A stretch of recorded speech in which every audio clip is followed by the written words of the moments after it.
What really happened with your host, Mike Rivero. You're listening to the Republic Broadcasting Network, where you'll find out what the Fukushima's going on. And aloha, America. Welcome to our show today. It is Friday, August 25th, 2017. Thank goodness it's Friday. Thank goodness it's Friday. Thank goodness it's Pauhana Friday, and we've got a lot of stuff to talk about today. The phone lines are open, 800-313-9443. Mike is in our control room as usual.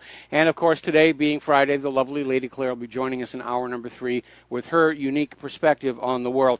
Obviously, the big story right now is Hurricane Harvey is just about to make landfall as a Category 3 hurricane. 110-plus mile-per-hour winds, 35 inches of rain. It is going to be a nasty one. They're already ordering evacuations, and if you have not already made your preparations and you're in that path of the storm, it's too late. Stay home. Don't get on the roads. Don't go to the hardware stores. You just go with what you've got here right now. And, of course, later in the weekend, it's going to get up into the interior of Texas, including RBN. And I have an announcement to all of our listeners from RBN. Will the owner of a large wooden boat, 300 cubits by 50 cubits by 30 cubits, kindly move it because your animals are starting to block traffic? We need to get that all out of there. There is a concern, of course, at the South Texas Nuclear Project power plant down near Corpus Christi. Now, obviously, the reactor is built to withstand a storm to a certain degree, but then so were all those nuclear reactors on Japan. And apparently they're keeping an eye on the storm, and they're getting ready, if necessary, to shut the reactor down and do whatever is necessary. But they're a little nervous, especially after what happened to Fukushima. And so they're going to be keeping an eye on that. Like those poor people in the Gulf have not already suffered through enough with that Gulf oil disaster and the rest of it here. Now, as you know, over this last week, we've had Charlottesville, racism, and all this other stuff, and it's already beginning to fizzle. And everyone's wondering why was this being made up anyway? It's not like it was going to get traction. Well, it was a distraction. And we're beginning to see a pattern emerge where the Democrats and the media will launch a smear campaign against Donald Trump, and then when it falls apart, they have another one set to go. So the news is never about how Trump was exonerated on something. It's always about, oh, there's a new scandal on out there. First it was Trump in Russia. That one's falling apart.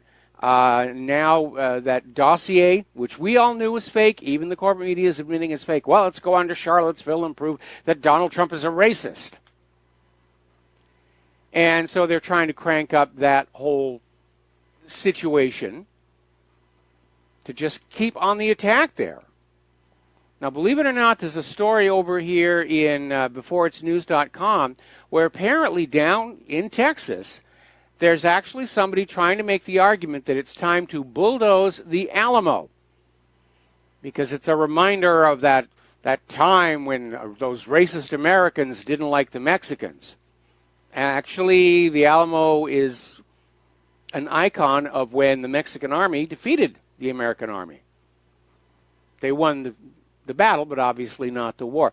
But again, you can see the mission creep here.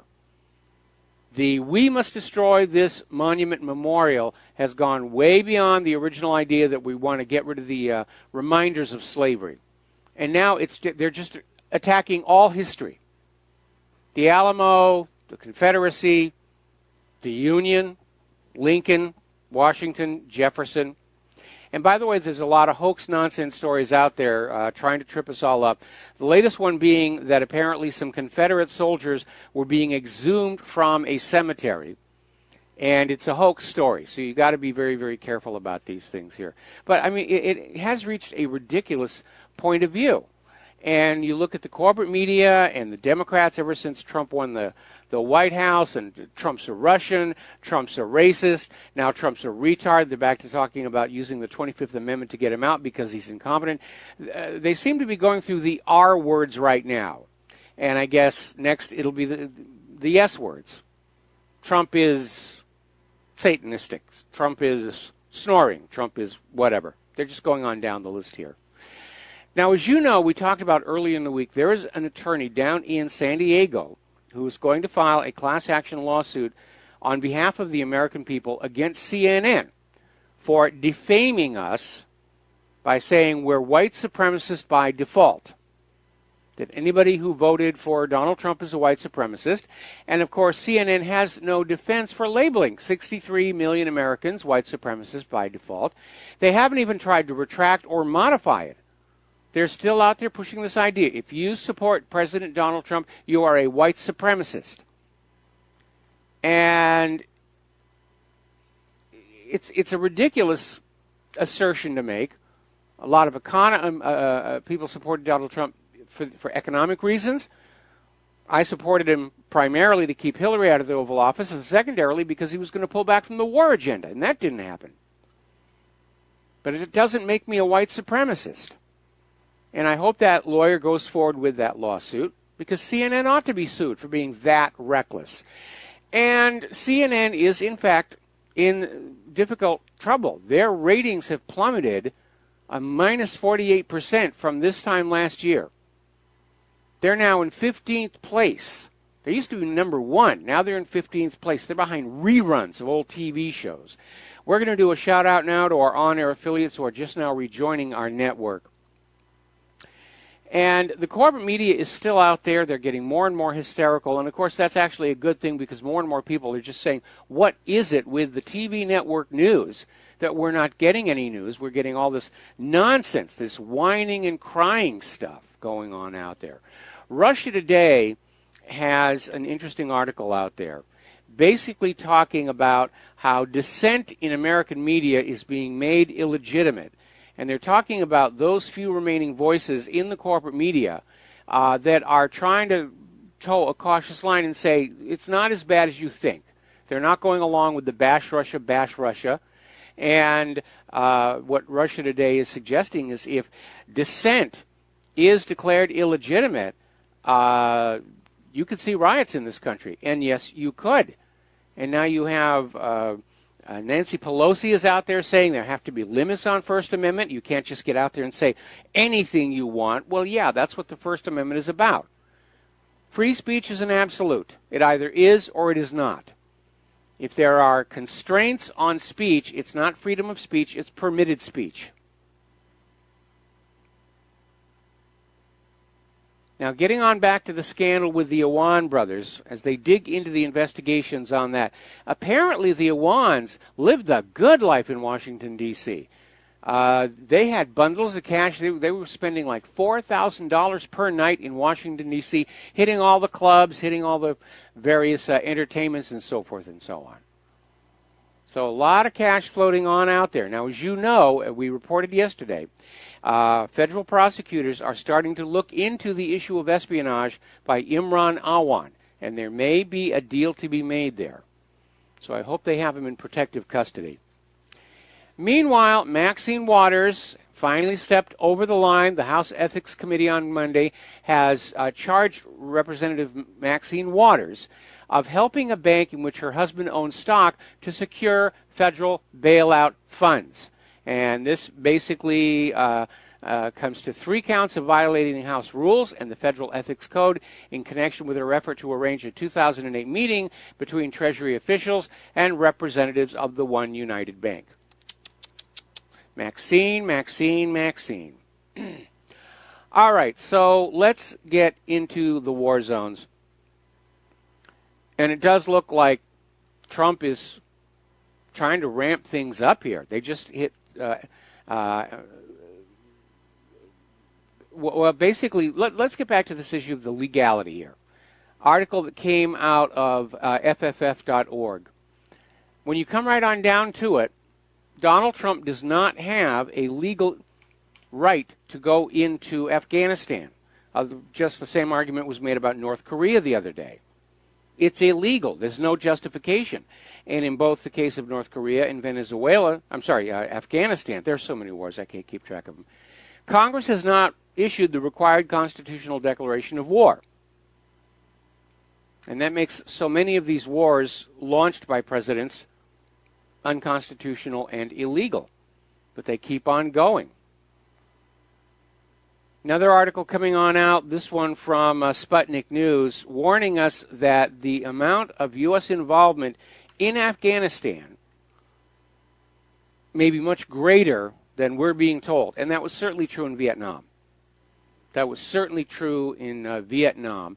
And apparently a former State Department official told Sputnik News that the U.S. Defense Department is trying to obscure the true number of U.S. forces in Afghanistan.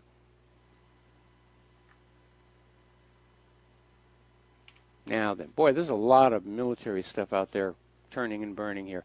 Ukraine just had their Independence Day parade, and for the first time, NATO members were represented.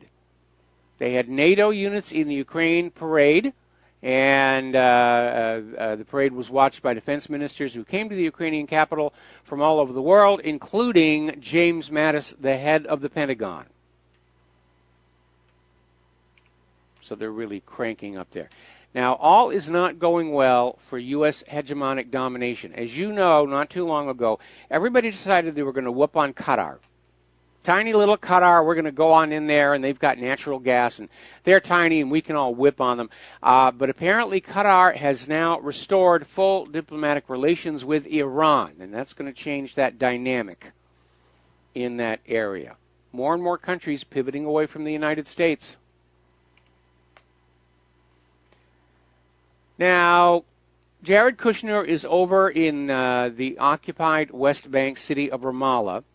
Kushner has gone over there to meet with the Palestinian officials in hopes of sealing this ultimate deal that Trump has been so ardently talking about ever since taking office. There will be peace in the Middle East. And the protesters are out there saying Americans are not welcome, and basically expressed disappointment with the Trump administration and its Israel first approach, which we can understand. By the way, if you're in those occupied illegal Israeli settlements and it's a hot day, it turns out Ben & Jerry's ice cream is being sold there, which I think violates some sanctions and embargoes. Speaking of sanctions and embargoes, Japan has imposed unilateral sanctions on 8 foreign entities over North Korea. And again, you have all these foreign entities who are saying, why are you punishing us for what you're thinking North Korea is up to? It's kind of a shotgun approach, and it's ultimately not going to work. Let's take a phone call. Dustin in New Jersey, aloha. Welcome to the show. What's on your mind? Hey, Mike. Hey, Mike, you know, it's so obvious how they get the script that Trump is unhinged, because I don't know anybody who uses that word, and that's all you heard on all the networks. He's unhinged. So right there, that tells you they get these talking points that goes out to all the media networks to say he has dementia or he's unhinged. I mean, even to the point where the Democrat strategists and Republican strategists on CNN, because, remember, people, there is no Democrat and Republicans anymore. They're all globalists. These people are getting a paycheck. So, that's the whole point. There is no parties anymore, Mike. We talked about this before, and that's why they get their talking points. Both parties have the same talking points now, and you can tell it's out in the open. Well, I think there's one of these TV talk hosts, I think it's Conan O'Brien, who keeps doing these segments about the independent news, and they'll have these clips from all these small local TV stations across the country, and they're all saying exactly the same thing, one right after the other. And it does hammer home the point. Yes, they're all reading from the same script. It's just sad how this is what we've become, Mike. It's just so obvious now. Like, I watched the rerun of that Alison Camara, whatever her name is, on CNN with the Pulse of the People. Yeah. And what a joke. I mean, it was so obvious. I mean, whoever did that stuck her with that. I think they're not working at CNN anymore. Whoever got that Pulse of the People panel together, they must have did that on purpose to make Allison look like a fool. Well, there is another possible explanation, and that is that the corporate media in general are running out of people who can be easily fooled. And they'll set up a panel, and no, that doesn't work, we'll set up another panel, and they can't find anybody that fits the old model of just being so impressed at being at CNN that they'll just go along with the nonsense. People are getting angry over the fact that they're being lied to, and I don't blame them one bit. Hey, Mike, I wanted to move to the Navy ships that people need to remember. there's lookouts. Like, yeah. So the whole, it was hacked. It's just a non-issue because there's lookouts. So, I mean, yeah, the Russians could have, electronic countermeasures to do a GPS thing, but not to steer the ship per se. Mm-hmm. And you would have lookouts to say, hey, there's a cargo ship or an oil tanker we're heading towards, let's but move. they're really pushing this. They're trying to go back to Russia's the bad guy, and Russia did this. It's all over the corporate media, and even a lot of the independent media. Alex Jones is on this thing where the ships were hacked, and Coast to Coast AM is saying, oh, yeah, there's no question about it. And their argument is the Navy could never be that incompetent, hence it must be, by default, a Russian attack. But let's talk about naval incompetence here. Let's recall the story of the USS William D. Porter, whose very first mission after launching was to escort the USS Iowa across the Atlantic. This is in World War II. And while pulling out of port for the first mission, the Porter dragged its own anchor across the deck of the ship moored next to it, ripping off railings, lifeboats, and weapons. They hadn't had the anchor all the way up into its mounting before they started pulling out. Now, 24 hours later, the Porter is cruising along as the escort for the USS Iowa, and the captain decided his young crew needed more drills in anti-submarine warfare because German U-boats were in the area. And in the process of trying to set up this training, a live depth charge fell off the rack, rolled across the deck, and plunged into the Atlantic. And the detonation sent the fleet into a panic with the ship starting back and forth looking for their attackers. Okay? So the captain of the Porter had to call up the Iowa and say, that was ours, we're sorry all about that. Then the Porter gets hit with a freak wave, and because there'd been a hatch that was left unsecured, the boiler room was flooded. So they had to stop and make repairs and pump things out, then speed off to catch back up with the Aiea. And they arrived just as the Aiea was running a training exercise in which balloons were released to be shot at with anti-aircraft guns. The Porter decided to try and redeem itself by shooting at the balloons that drifted too far from the Aiea. And then the captain of the Porter made his biggest mistake. He ordered a practice firing of a torpedo, which launched a live torpedo at the USS Aiea. This is all true. And the fleet thought they were under attack. There were U-boats around, and the USS Iowa barely managed to evade the torpedo. Everyone was looking for a U-boat, and once again, the Porter had to fess up. Oh, and by the way, did I mention President Franklin Roosevelt, the Secretary of State, and the Joint Chiefs were all on the USS Iowa, headed for Tehran, and they're meeting with Stalin and Churchill. So at this point, the Porter was ordered to leave the fleet and head for Bermuda, where the entire crew was arrested by the Marines. The USS Porter was then exiled to the Aleutians, where they managed to accidentally fire an artillery shell into the front lawn of the base commander in the middle of a party. Well, having messed that up, the Porter was sent down to the war in the Pacific, and aside from strafing her sister ship at the Battle of Okinawa, managed to actually start killing the people she was supposed to kill, including a kamikaze pilot who was diving on them until the Porter's guns shot it down.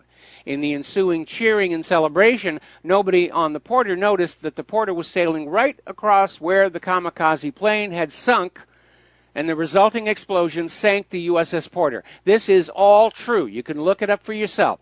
So, yes, the Navy can be just that incompetent.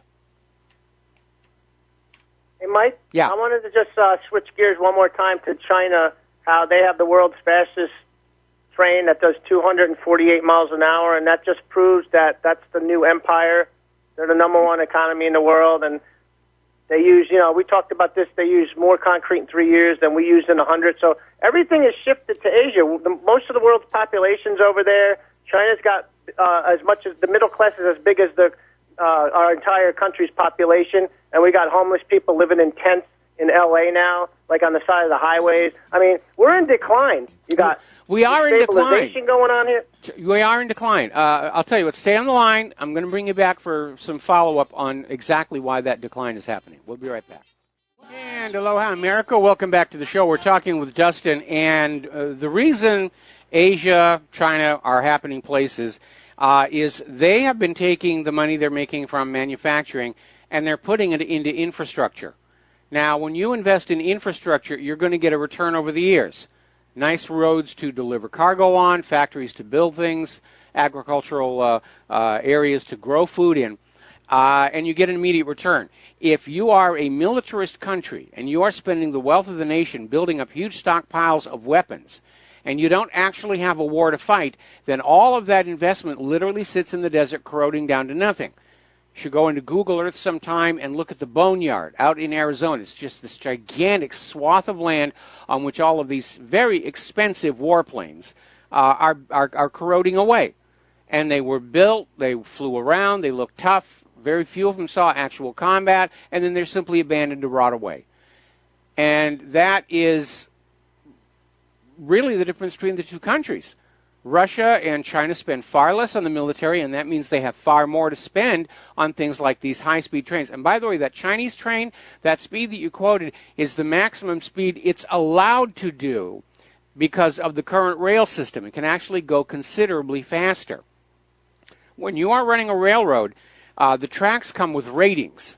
How much weight they can stand, and more to the point, how fast you can take a train down them because of the issues of flexion. And if you look at some of those modern rail systems, you'll see those rails are just locked down really tight onto the ground. They have to be. All right, so Dustin, we're going to let you go. We're going to switch over to George in Texas. Aloha, George. Welcome to the show. What's on your mind?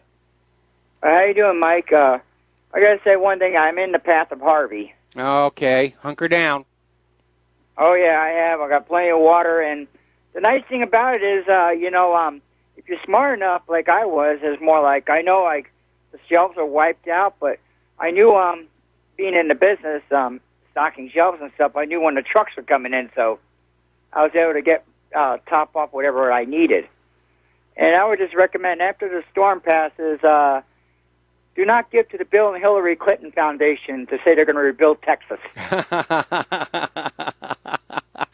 Yes, absolutely on that one. And again, if there is massive flooding, and it does seem like there's going to be, one of the biggest, most tragic mistakes that was happening down in Hurricane Katrina is people would be in their house and they'd go from the first to the second floor. Then they'd go up to the attic, and then once that staircase was flooded, they were trapped.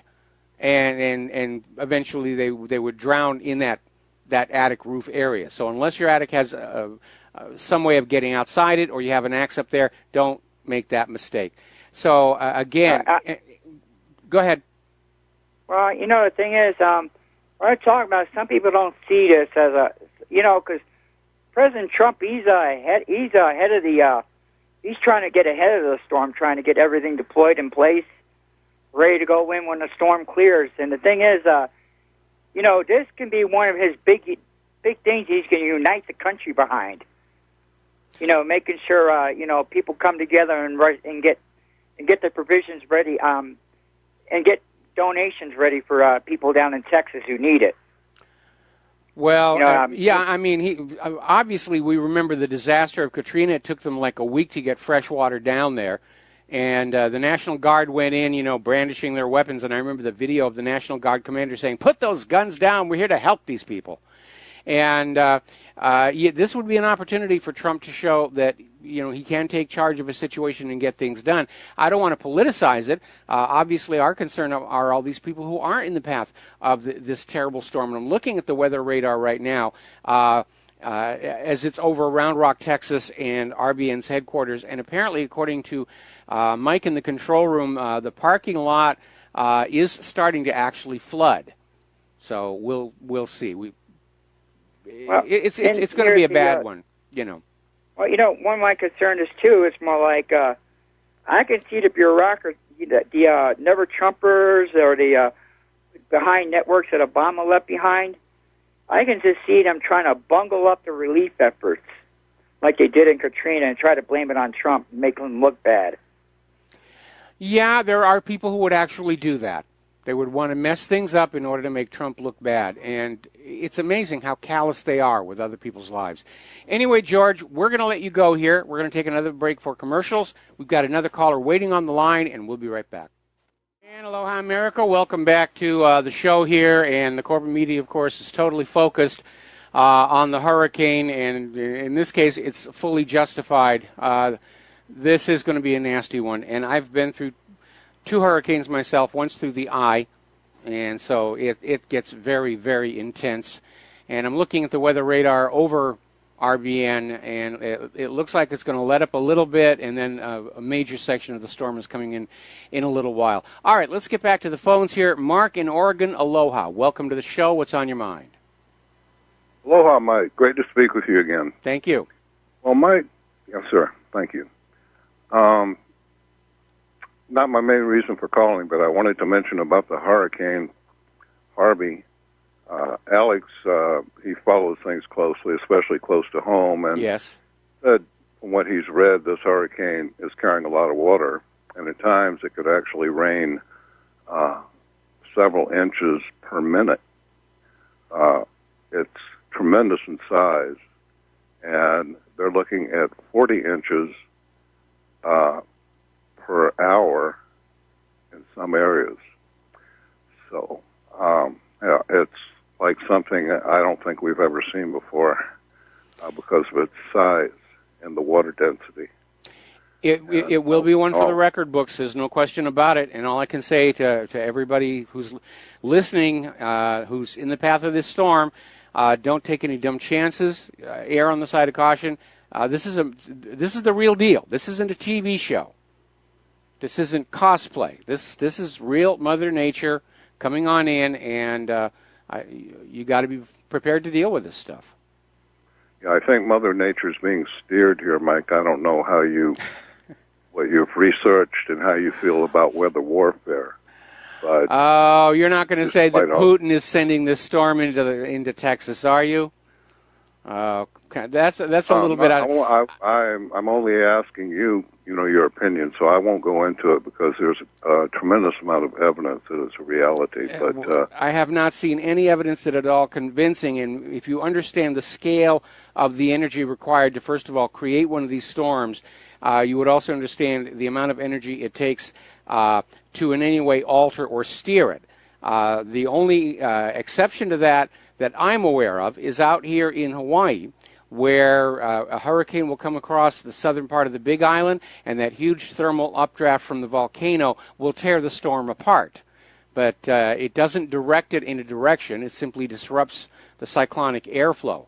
And then you have to look at how much energy is involved in that lava, the thermal energy coming out of the volcano. I've never seen any convincing evidence for it whatsoever. And again, right now, our top priority is to make as many people who are in the path of this storm understand this is not a game.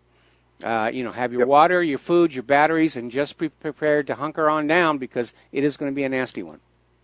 Okay? I think most everybody, all the good people in Texas, have got good common sense to be prepared or to evacuate if needed. Mike, to go on to other things that are much more immediate, that are in our near future relative to the plans of the illuminists for our country in particular, going through September into October and toward the end of September, but really predominantly in October. According to the sources that Doug Hagman, if you followed his work at all, related on Alex Jones's show this morning, sources being in the White House at highest levels as well as the press at the biggest papers, including the propaganda media. Now, the press is being instructed at or board meetings or whatever they call their confabs, where they make their plans on a day-to-day basis of what to publish. They have been talking for several months now, if not longer, about the different stages that they're being instructed to go through, they being the editors and such, to get their marching orders from the CIA, basically. You know how the chain of command works these days. Well, can we sort of like get to the point you're trying to make, because you're kind of rambling around here? Well, I'm just leading up to what the information is, basically. Yes. That is, they've gone through different stages. They've gone through the Russia stage. They've gone through and are still in the dementia stage, the Alzheimer's beginning stages stage. The racist stage. The what? The racist stage. The racist stage. And these are holding patterns while they're organizing, actually training quite a few thousand people across the country. And they've been doing this for 3 months or more. And they were planning on bringing them out in early July. If you remember, there was talk of that. There was going to be widespread demonstrations in this country back in early July. There was talk, and it never happened. But they've really been training quite a few people, and more as time has gone on since early July. And they're training in firearms. They're training in martial arts. They're actually training people to be out and to really do damage and get really physical in the near future. This is to happen in October by the current plans. They being the Rothschilds and the Vatican and the Black Royalty of Europe and maybe some others that are directing the CIA, the black hats in the CIA, not the white hats. Okay, well, you're falling into a propaganda trap that so many other people have. That that the authors of everything that's going on are unreachably remote on the other part of the world, the Vatican or the Bilderbergers or whatever. When you're dealing with CIA drug corruption, it's right here in this country, right in front of us. Now, in terms of an overthrow of this country, they've been trying to start race riots all the way back to Trayvon Martin and George Zimmerman. It doesn't work because the American people understand. Based on the history of COINTELPRO, the American people understand that's what the U.S. government is trying to do, split us up. And they're not getting traction. And they're not even getting traction with this latest round from Charlottesville. The only people showing up for these riots are the ones who are being paid to be there. And so that one's beginning to fizzle. And so what are they going to move on to from here next? Russia, racist, retarded, what comes next in the sequence? But they're not gaining any traction. They're not winning popular support for the idea of changing the presidency or the government.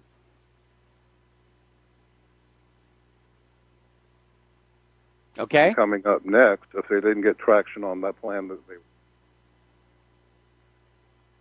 not going to give up. You know that. Well, we can wear them down. I mean, at some point, they're going to start running out of money. Anyway, Mark, we're going to let you go. All right, Mike. We'll see. God bless you. All right, we're going to switch over to Richard in New York. Richard, thank you for waiting so patiently. What's on your mind? Yeah, Mike, I heard you briefly mention the USS Porter and some history of that regarding involvement with the USS Iowa and all sorts of other mishaps and other things. There's been 8 USS Porters. I was just wondering which vessel designation were you referring to? It was the William D. Porter, and I mean you can find the story in WikiLeaks.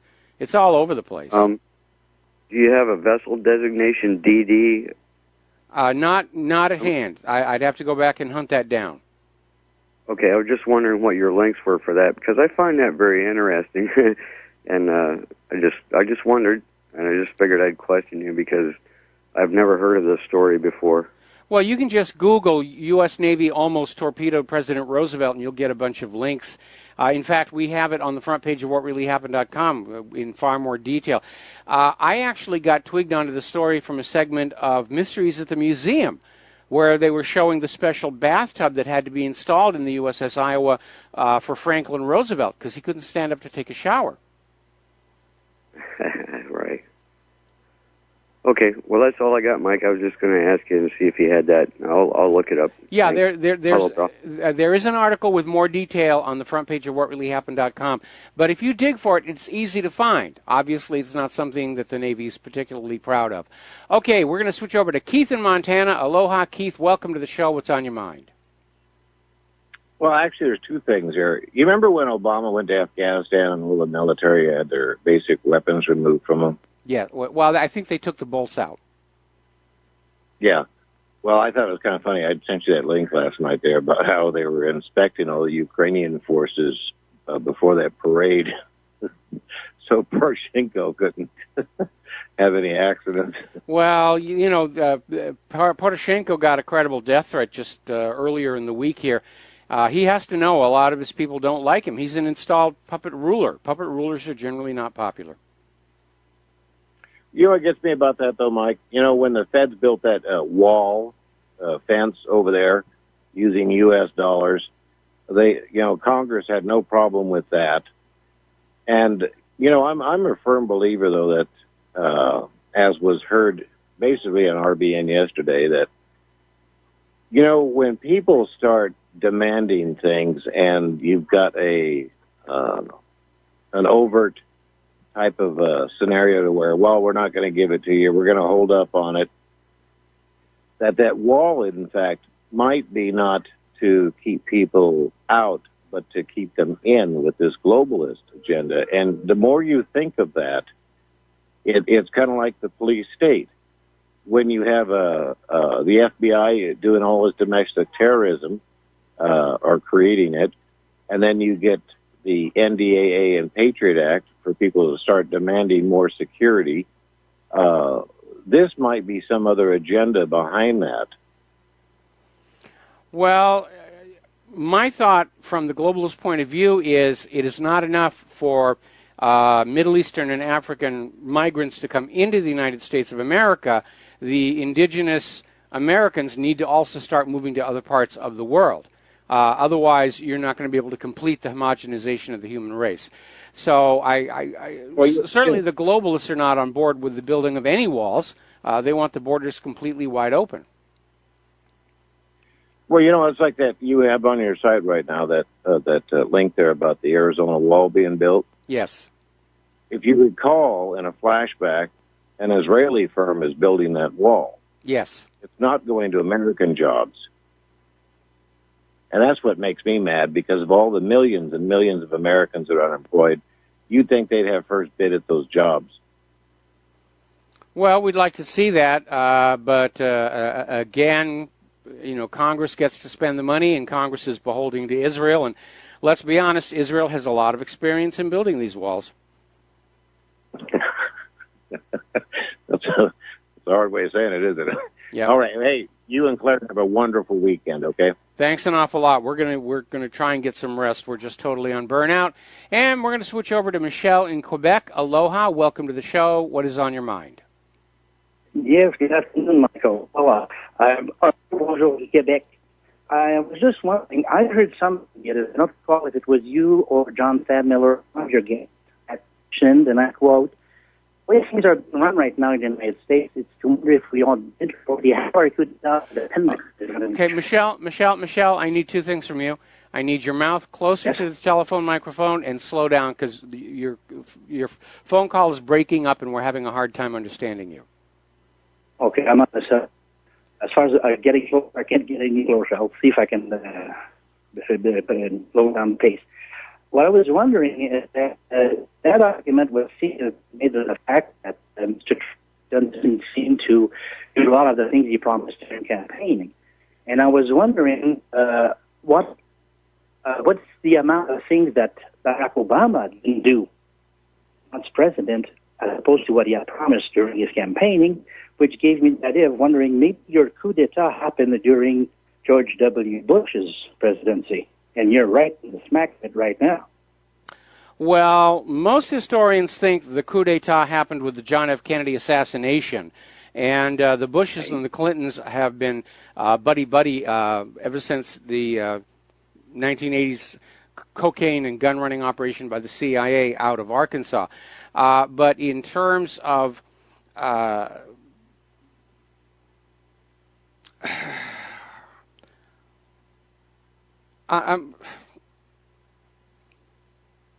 okay, here's the thing.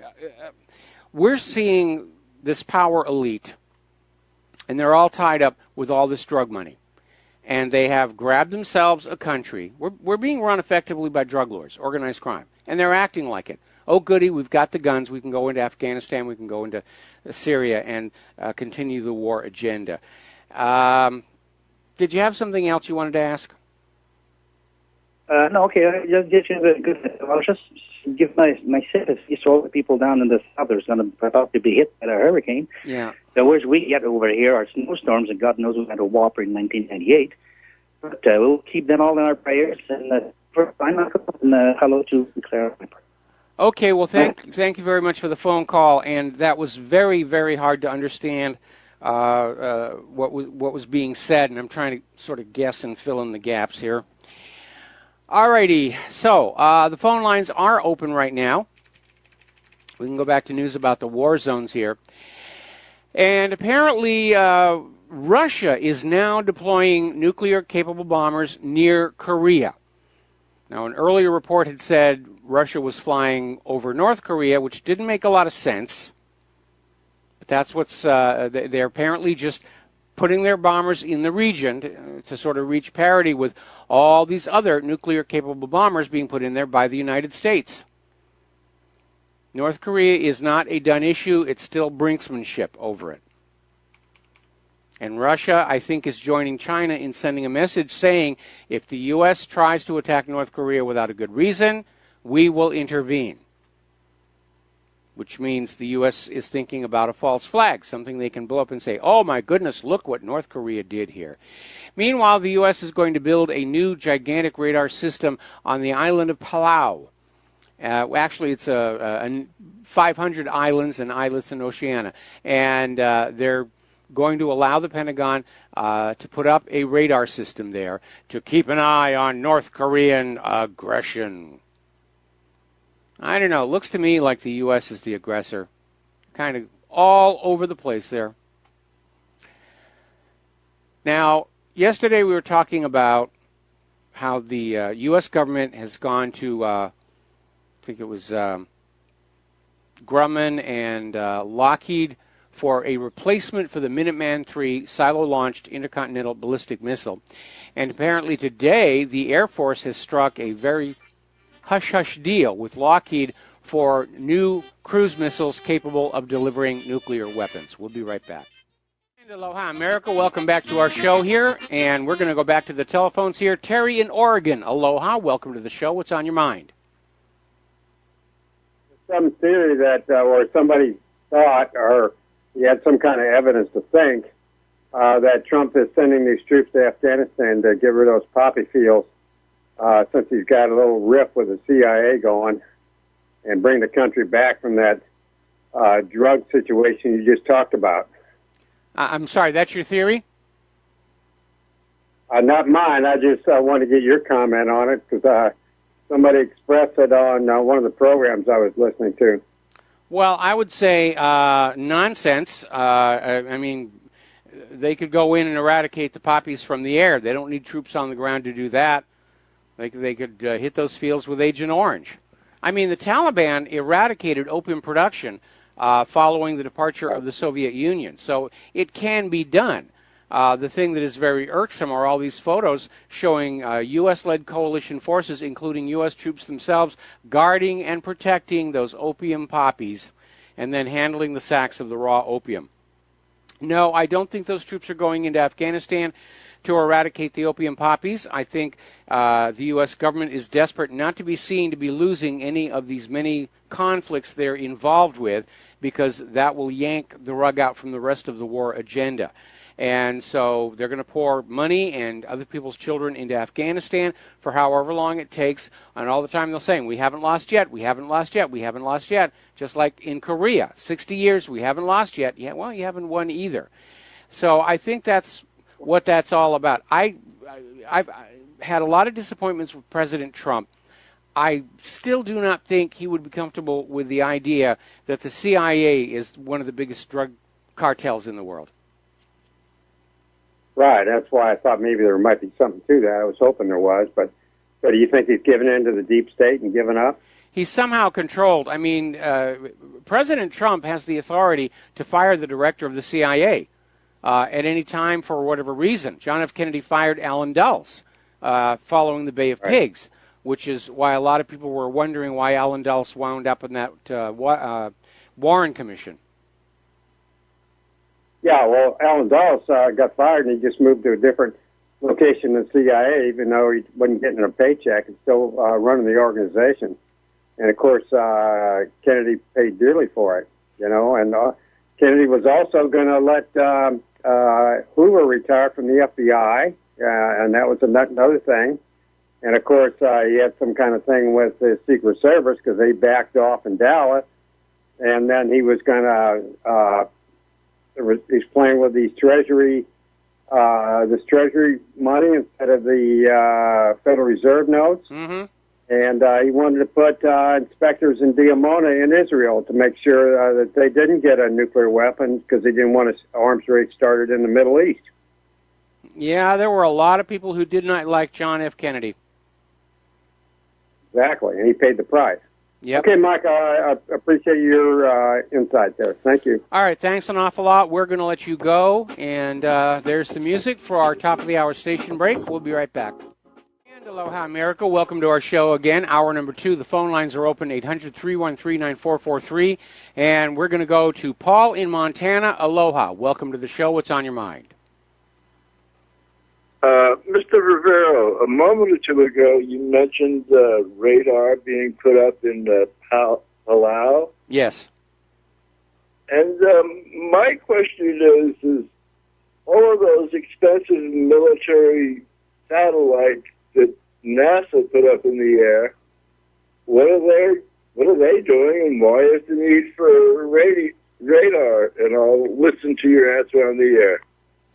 Okay, well, first of all, except for the use of the space shuttle, NASA does not put that much of the military's hardware into orbit. To this very day, the military maintain their own separate parallel space program at places like Vandenberg and over here at the Pacific Missile Test Range, where they can put up their own satellites like that secret space shuttle and so forth and so on. Now, that being said, all satellites have a life expectancy and a cost of doing business.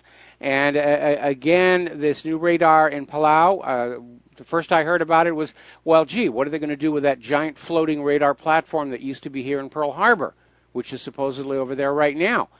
But it's a case of building another facility to have defense in depth, because if this really does go to a shooting war, it's a pretty good bet that the United States is not the only country that has developed a working anti-satellite weapon. Now, using those would be an absolutely dumb thing to do, because you could turn low Earth orbit into this shrapnel field that will make space unreachable by the human race for 100 years into the future. But people who plan for wars, they don't think like that. They just need to win now, and, you know, it's somebody else's problem to deal with the cleanup.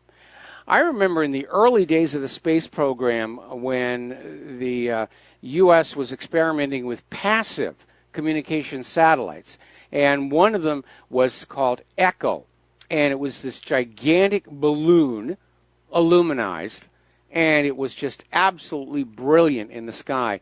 And then the Air Force wanted to come out with another idea of literally putting a ring of these orbiting needles around the Earth. And a lot of people said, no, that is going to have long-term consequences. So, again, how short-sighted military can be. Do you remember when John F. Kennedy used to say that it should be the goal of our nation before this decade is out of landing a man on the moon and returning him safely to the Earth? There was a reason for that last part, because the military were actually proposing an idea where they would get a volunteer for a one-way mission to the moon. They'd get him up there, he'd plant the flag, then he'd take a pill, but at least we'd beat the Russians. And Kennedy understood that the general population wouldn't be very sympathetic to that. And so every time Kennedy made his speech about the race to the moon, he always included that part and returning him safely to the Earth. And he basically allowed the civilian NASA to stay in charge of the moon program here. All right, let's move on over to the economic news. The big central bankers are meeting in Jackson Hole, Wyoming today to basically plan their next round of skullduggery. Janet Yellen gave a speech and once again was out there saying that there does need to be a return to some regulation and control to rein in Wall Street. Now, this, of course, is directly contradictory to Donald Trump's stated policy of no regulation for business whatsoever. He himself, coming out of the world of business, I'm sure he's had to deal with the paperwork and the headaches. But again, he's thinking only in terms of the money junkies or himself, and not realizing or not caring just how out of control the fraud on Wall Street has reached. But a lot of people are saying that Yellen's speech at Jackson Hole may mean she'll never get another term as chairman of the Fed. Maybe she just wants to retire. Who knows? Okay. Now, yesterday we were talking about this story where Germany had come on out and said that they had brought all of their gold bullion back from the Bank of France. And apparently that was being reported in a way to make the German people think that all of their gold bullion had been returned. And that is not true. Much of it is still tangled up at the New York Federal Reserve. And for some reason, the German media wants to convince the German people that's not an issue anymore. But we do know it's an issue. And it may well be that the New York Federal Reserve has taken Germany's gold and leased it out the back door. It's still on the books, and now they can't get it back, which may mean that somewhere down the road we're going to see a repeat of Roosevelt's ban on gold. Turn in your gold at the nearest bank. We'll give you $40 an ounce for it, or whatever it's going to be. But that's what happened before. And again, it's sacrificing the wealth of the people to protect the banks. Because the New York Federal Reserve was supposed to just store the gold, not take it someplace else. I remember when this question about the missing gold bars first surfaced, there was an editorial over at CNBC where the editorial writer literally came on out and said, it doesn't matter if the gold is not there. We have it on paper, and as long as it's on paper, then for all practical purposes, it's there. No, it isn't. And Germany understands this, which is why they want their gold back. And they're not getting back the original gold bars they sent over. They're getting back some other gold bars, which aren't even as pure. Now, the way a gold depository works is like the safety deposit box at your bank. You're renting that. You're paying the bank a fee for that.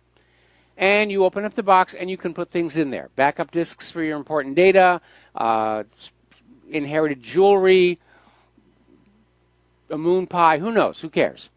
The idea being that it closes up, goes back in the vault, and somewhere down the road you can come on in, get that box out, open it again, and the exact same items are in there. Backup disks for software, heritage jewelry, the moon pie, gold and silver coins, whatever. What the Bank of France and the New York Federal Reserve have done with Germany is to tell Germany, you can't have what's in your safety deposit box. We'll give you a quick peek. Oop, there's the lid. And Germany says it doesn't look exactly like what I put in there, and the New York Federal Reserve says it doesn't really matter. Just trust us, trust us, trust us. A lot of people still wondering if there is or is not any gold located in Fort Knox, and there was an interesting article that just went up reminding us all about how technically when Roosevelt confiscated all the gold, he was confiscating it for the U.S. government, not for the private central bank. And so basically that gold should be stored at the Treasury Building in Washington, D.C. And Fort Knox was apparently built as a secondary facility following Roosevelt's gold confiscation. But technically, that gold is supposed to be the property of the U.S. government, hence the property of you. And the way the Federal Reserve got bailed out is the U.S. Treasury issued a gold certificate for that entire amount and gave it to the Federal Reserve, and the Federal Reserve carries that on their books as if it was real gold. It is a Gordian knot mess of these weird certificates and all of this back channel bearer bonds, and it's all designed to impose a system of strict financial control on ordinary citizens, but to allow nations and the powerful the ability to evade that system at will. Something to keep in mind. We're going to do a shout out now to our honor affiliates who are just now rejoining our network. Now, Jim Willie is over there saying that the petrodollar has died. Now, for the last 40 years, ever since the Nixon shock, the petrodollar has maintained the U.S. dollar as the global currency reserve and allowed the U.S. to exercise tight control over geopolitical power. Now, starting at 2016, with that huge price decline, the link between crude oil and the U.S. dollar has been broken. And other countries are starting to use other currencies to trade for the oil. And that's why the U.S. government is in a panic to get this war really cranked up and going, because that forcing of the rest of the world to use the U.S. dollar is the only thing holding our economy up.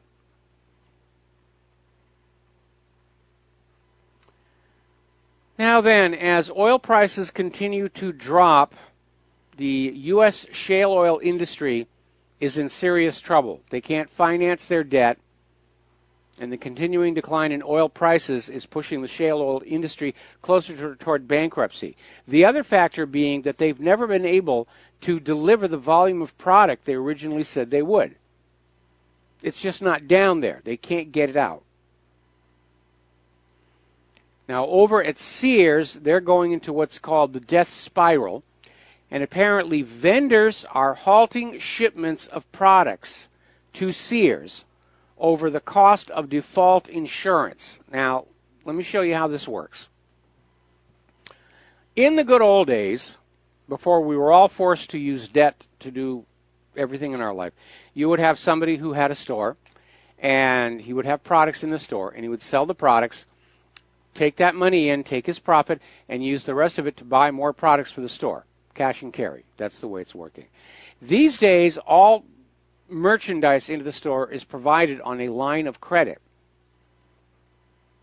And recently, Sears and many other retailers have hit a problem where vendors aren't sure they're getting paid. They're not seeing the payments come through in those lines of credits, and they're worried. So there's a new type of financial derivative called a default insurance, meaning I'm going to send 5,000 washing machines to Sears, for which they owe me blah, blah, blah in dollars, but I'm worried that they might default on that, so I'm going to buy some default insurance. So if Sears defaults, I still get my money back. So it's another derivative.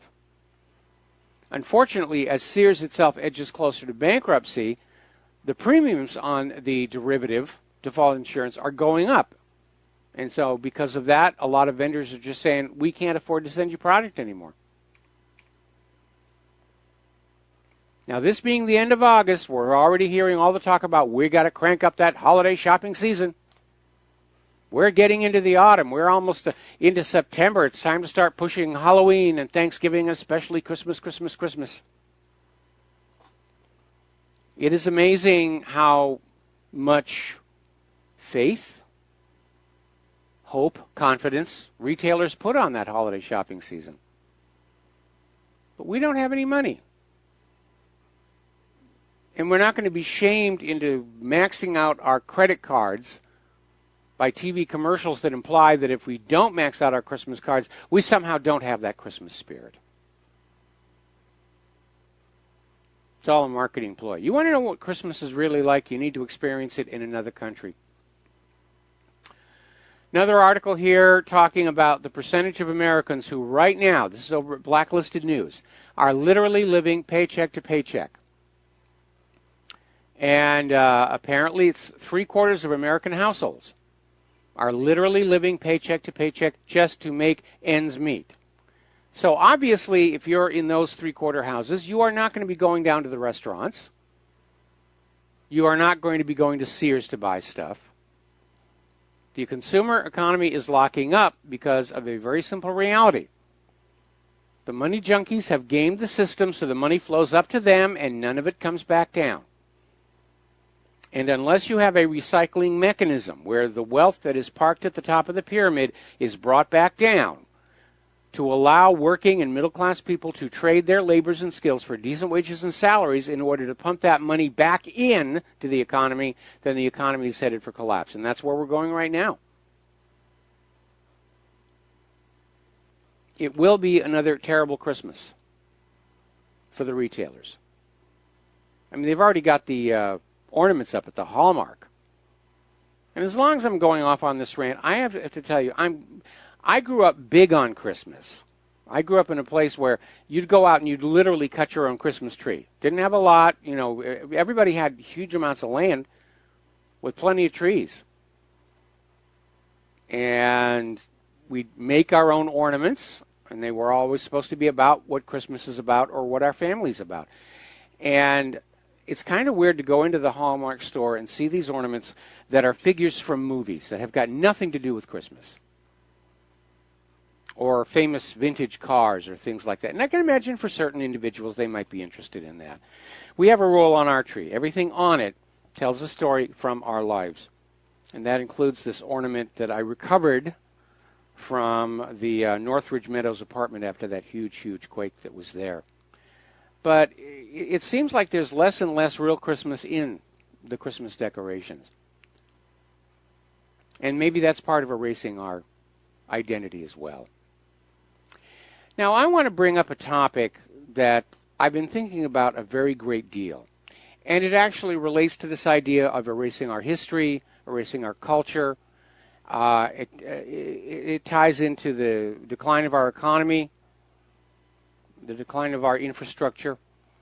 And it's almost like somebody is out there trying to trash the United States as a whole. To see it worn down, dragged down, dirty, broken, cracked, rotted, in chaos. Why would anybody want to do that? Well, maybe so that Americans wouldn't think it was that important to hang on to anymore.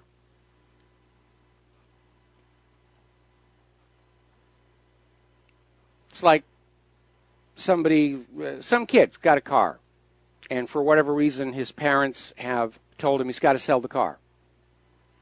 So he goes on out and he scratches up the paint and he cuts some holes in the upholstery and some other survivable damage to trash the car to make it look less attractive so that he will not, in fact, find a buyer who wants it.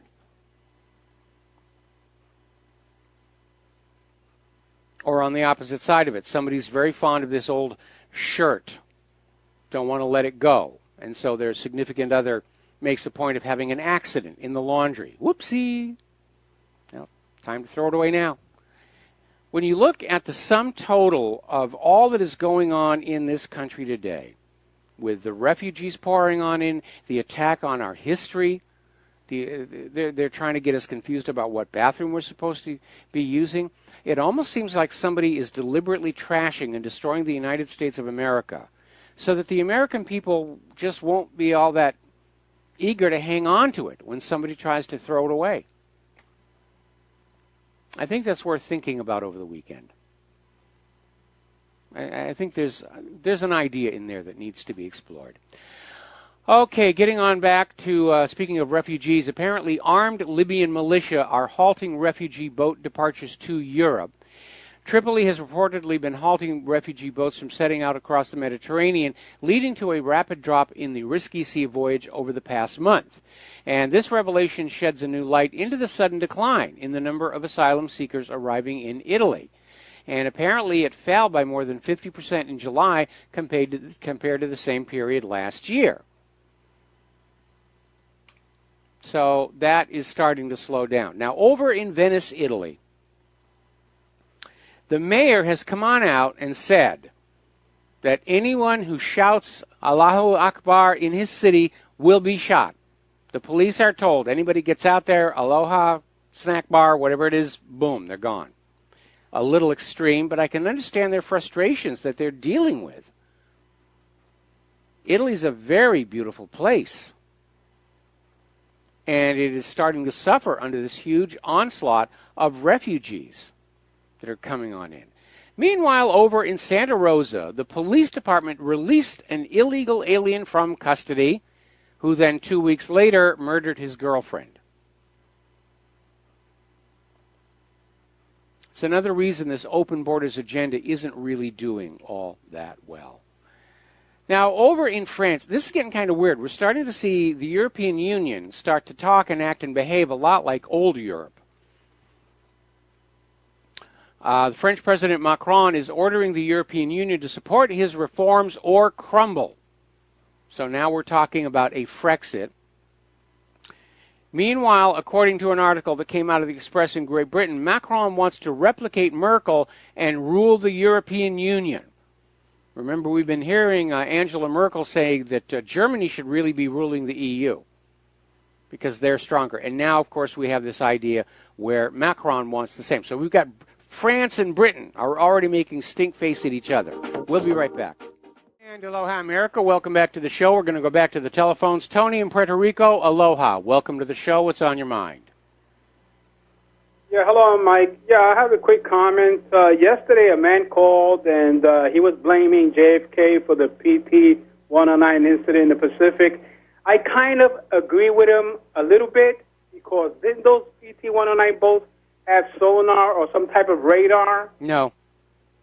There was, early on that particular model PT boat, there was an experiment putting a radar on them, but the PT boats, for the most part, were daytime attackers. They weren't set up to run night operations, and I got a very detailed email from somebody saying that they'd taken the radars out because they were simply too heavy for that small of a hull. Okay. All right. Thank you, Mike.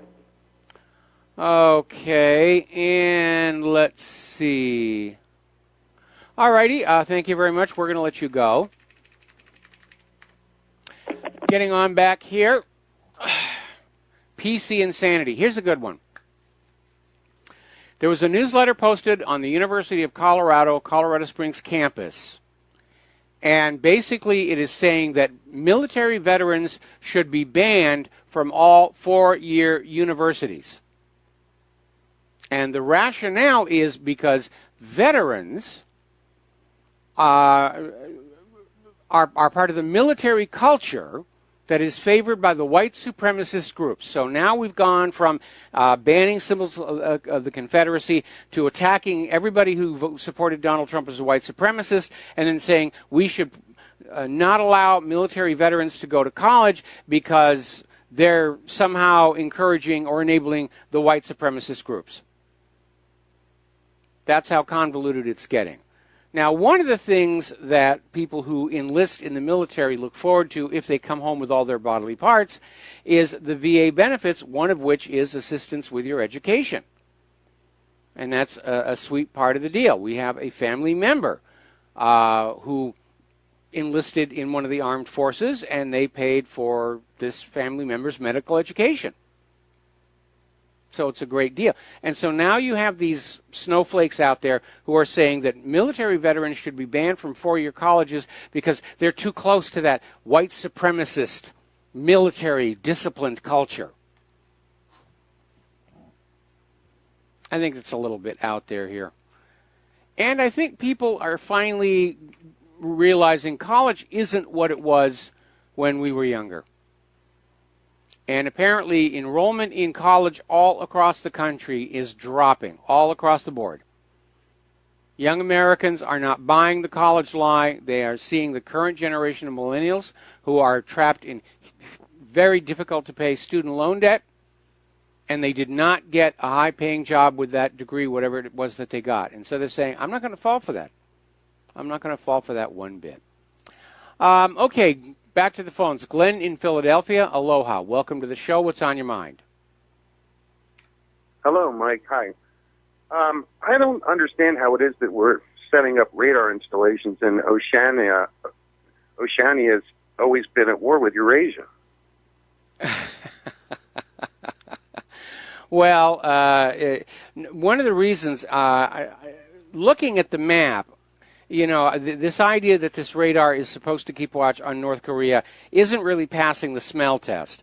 And I think what it is this radar system is being used to sort of close gaps in the military radar coverage for the entire ocean.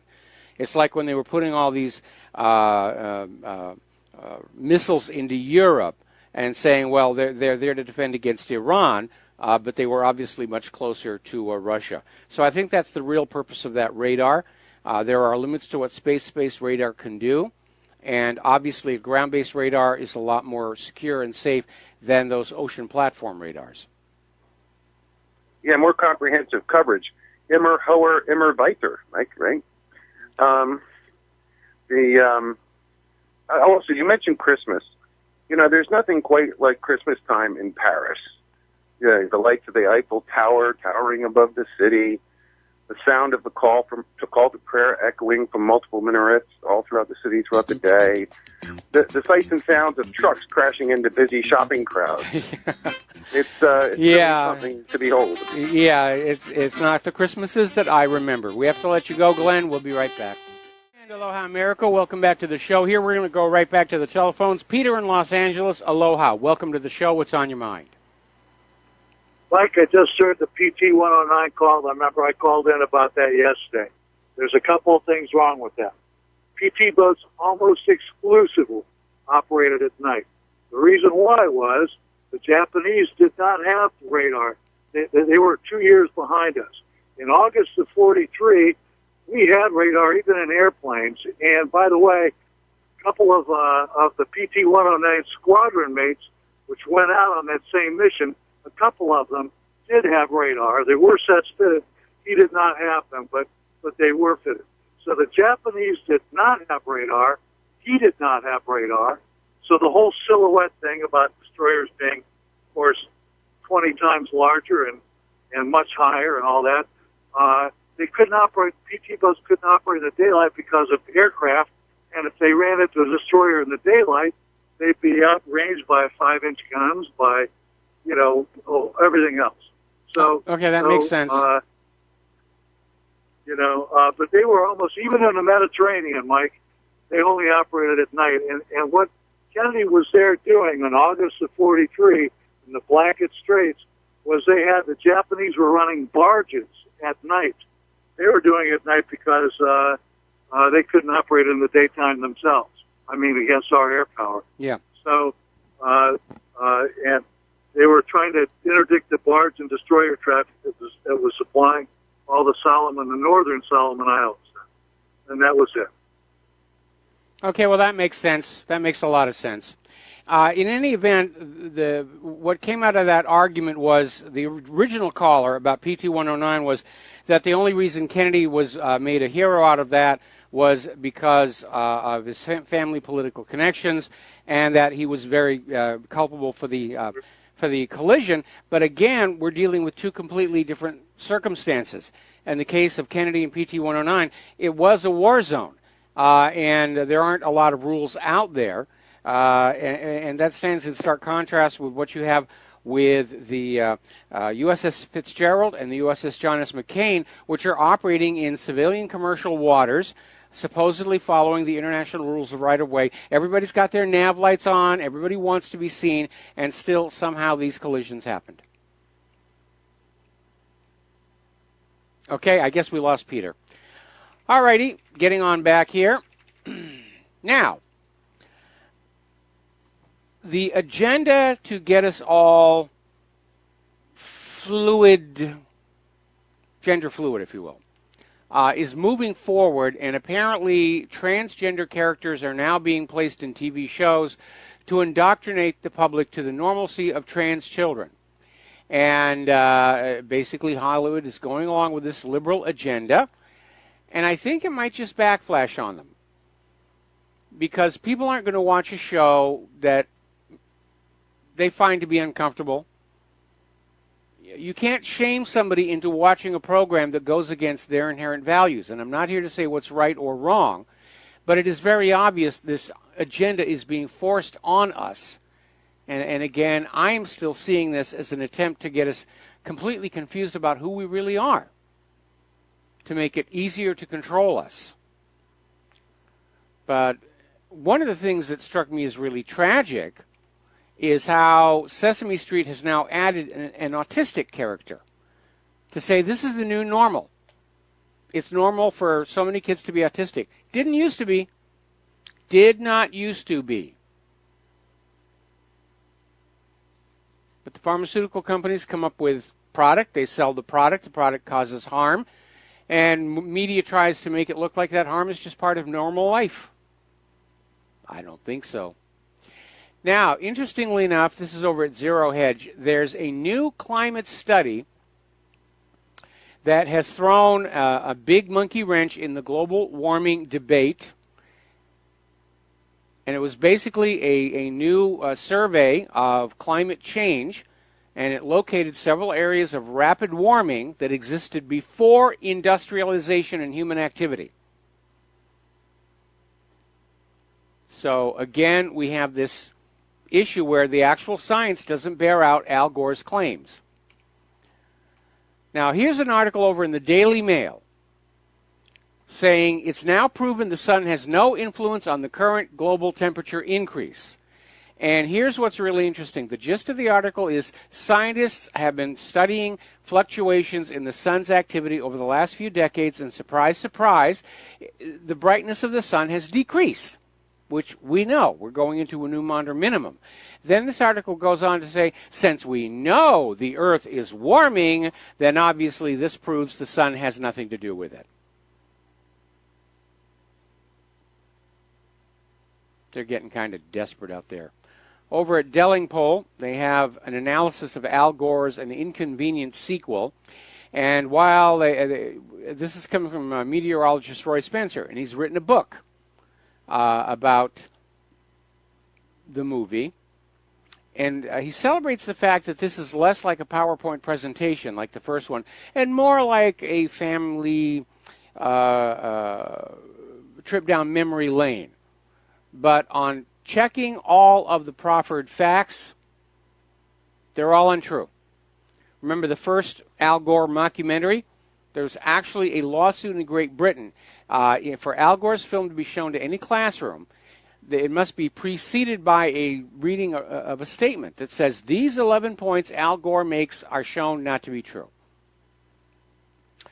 Meanwhile, up in Minnesota, they're into freezing weather here in August. Overnight temperatures in northern Minnesota dropped down to 29 degrees, according to data collected through Thursday by the National Weather Service in Duluth.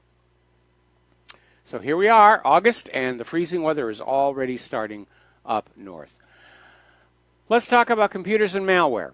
A lot of stuff going on there. Do you remember back when Macintosh was doing this big ad campaign about how they were safe from malware, they were safe from infections, and it was a little bit misleading because what was going on back then was that Mac sales were a very tiny fraction of what PC sales were. So the hackers would go for the PCs. It's a target-rich opportunity.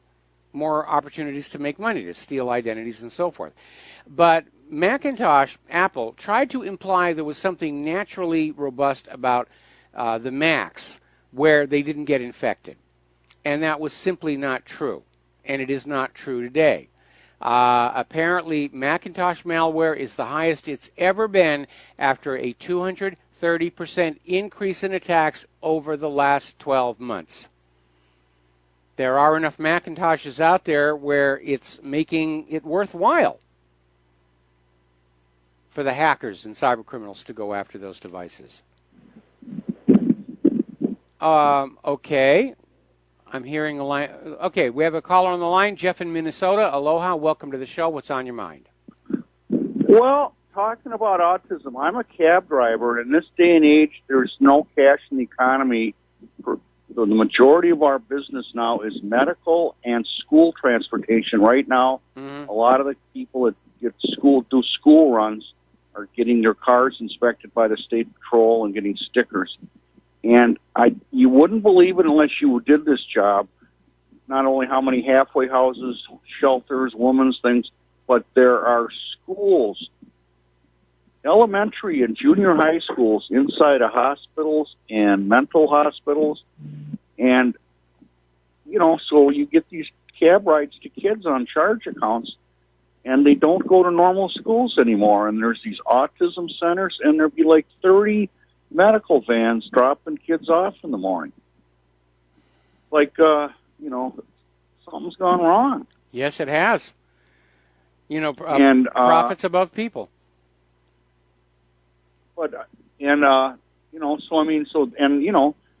but that's what we do. It isn't like people are calling and spending their own money to do anything anymore.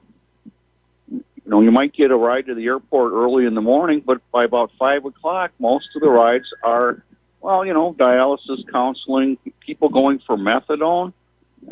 That's the business now. It isn't taking mom to the grocery store or or liquor store round trip. And but if you didn't do this job, you wouldn't believe. And here's what they do: they find a one-level house with about 4 or 5 bedrooms out in the suburbs somewhere. Yeah. And some medical outfit buys it and puts like 4 or 5 disabled peoples in there, and they've got like, nurses' aides running it. And I mean, you just can't believe it. Okay.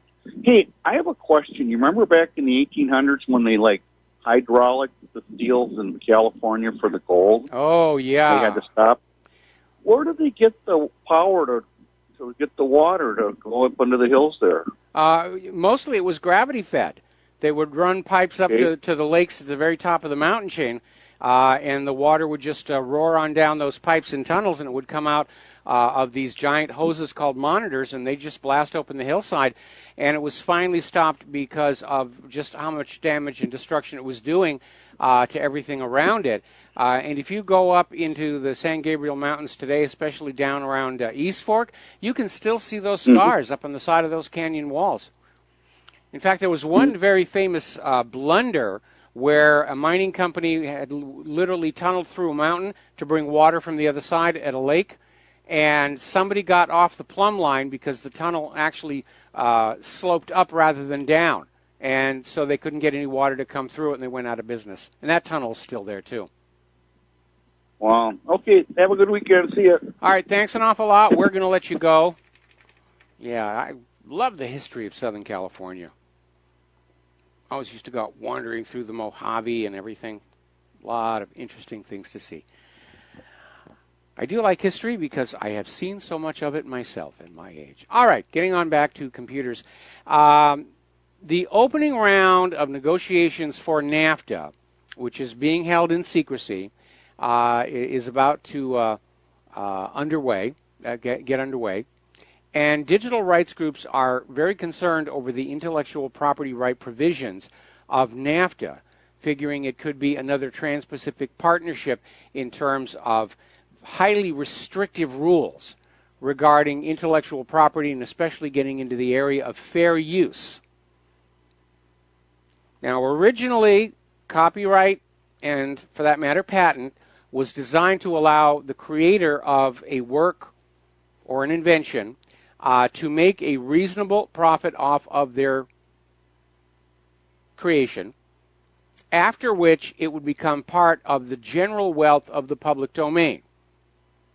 And over time, the corporations, in fact, Disney was really big on this, because the copyright on Mickey Mouse was about to come on up. And they went into the courts and said, look, we can't have this character going anywhere else. It's our corporate property. So the laws started changing to get more and more restrictive to protect the corporate interest. Now, in terms of the fair use doctrine, obviously a lot of the independent media rely on the fair use doctrine to be able to quote from other sources in order to comment. And more we are seeing the corporate media trying to take the position that you're not allowed to quote from our articles, no matter how limited it is. The current fair use doctrine is you cannot copy somebody's entire work, and you shouldn't anyway, but you can excerpt it in order to do a comment. Like if this article is talking about how Osama bin Laden brought down the World Trade Towers, you can copy that part, attribute it, saying over at Fox News they said this, and then you come back with your counter argument. And that is considered a legitimate use of other people's copyrighted materials. Fair use. And the corporate media would like that to go away as another vector of the attack on the independent media. So people are just very concerned about secret meetings and secret negotiations. It's never very, very good. All right, a couple of medical stories here as we head up on the top of the hour, and the lovely Lady Claire.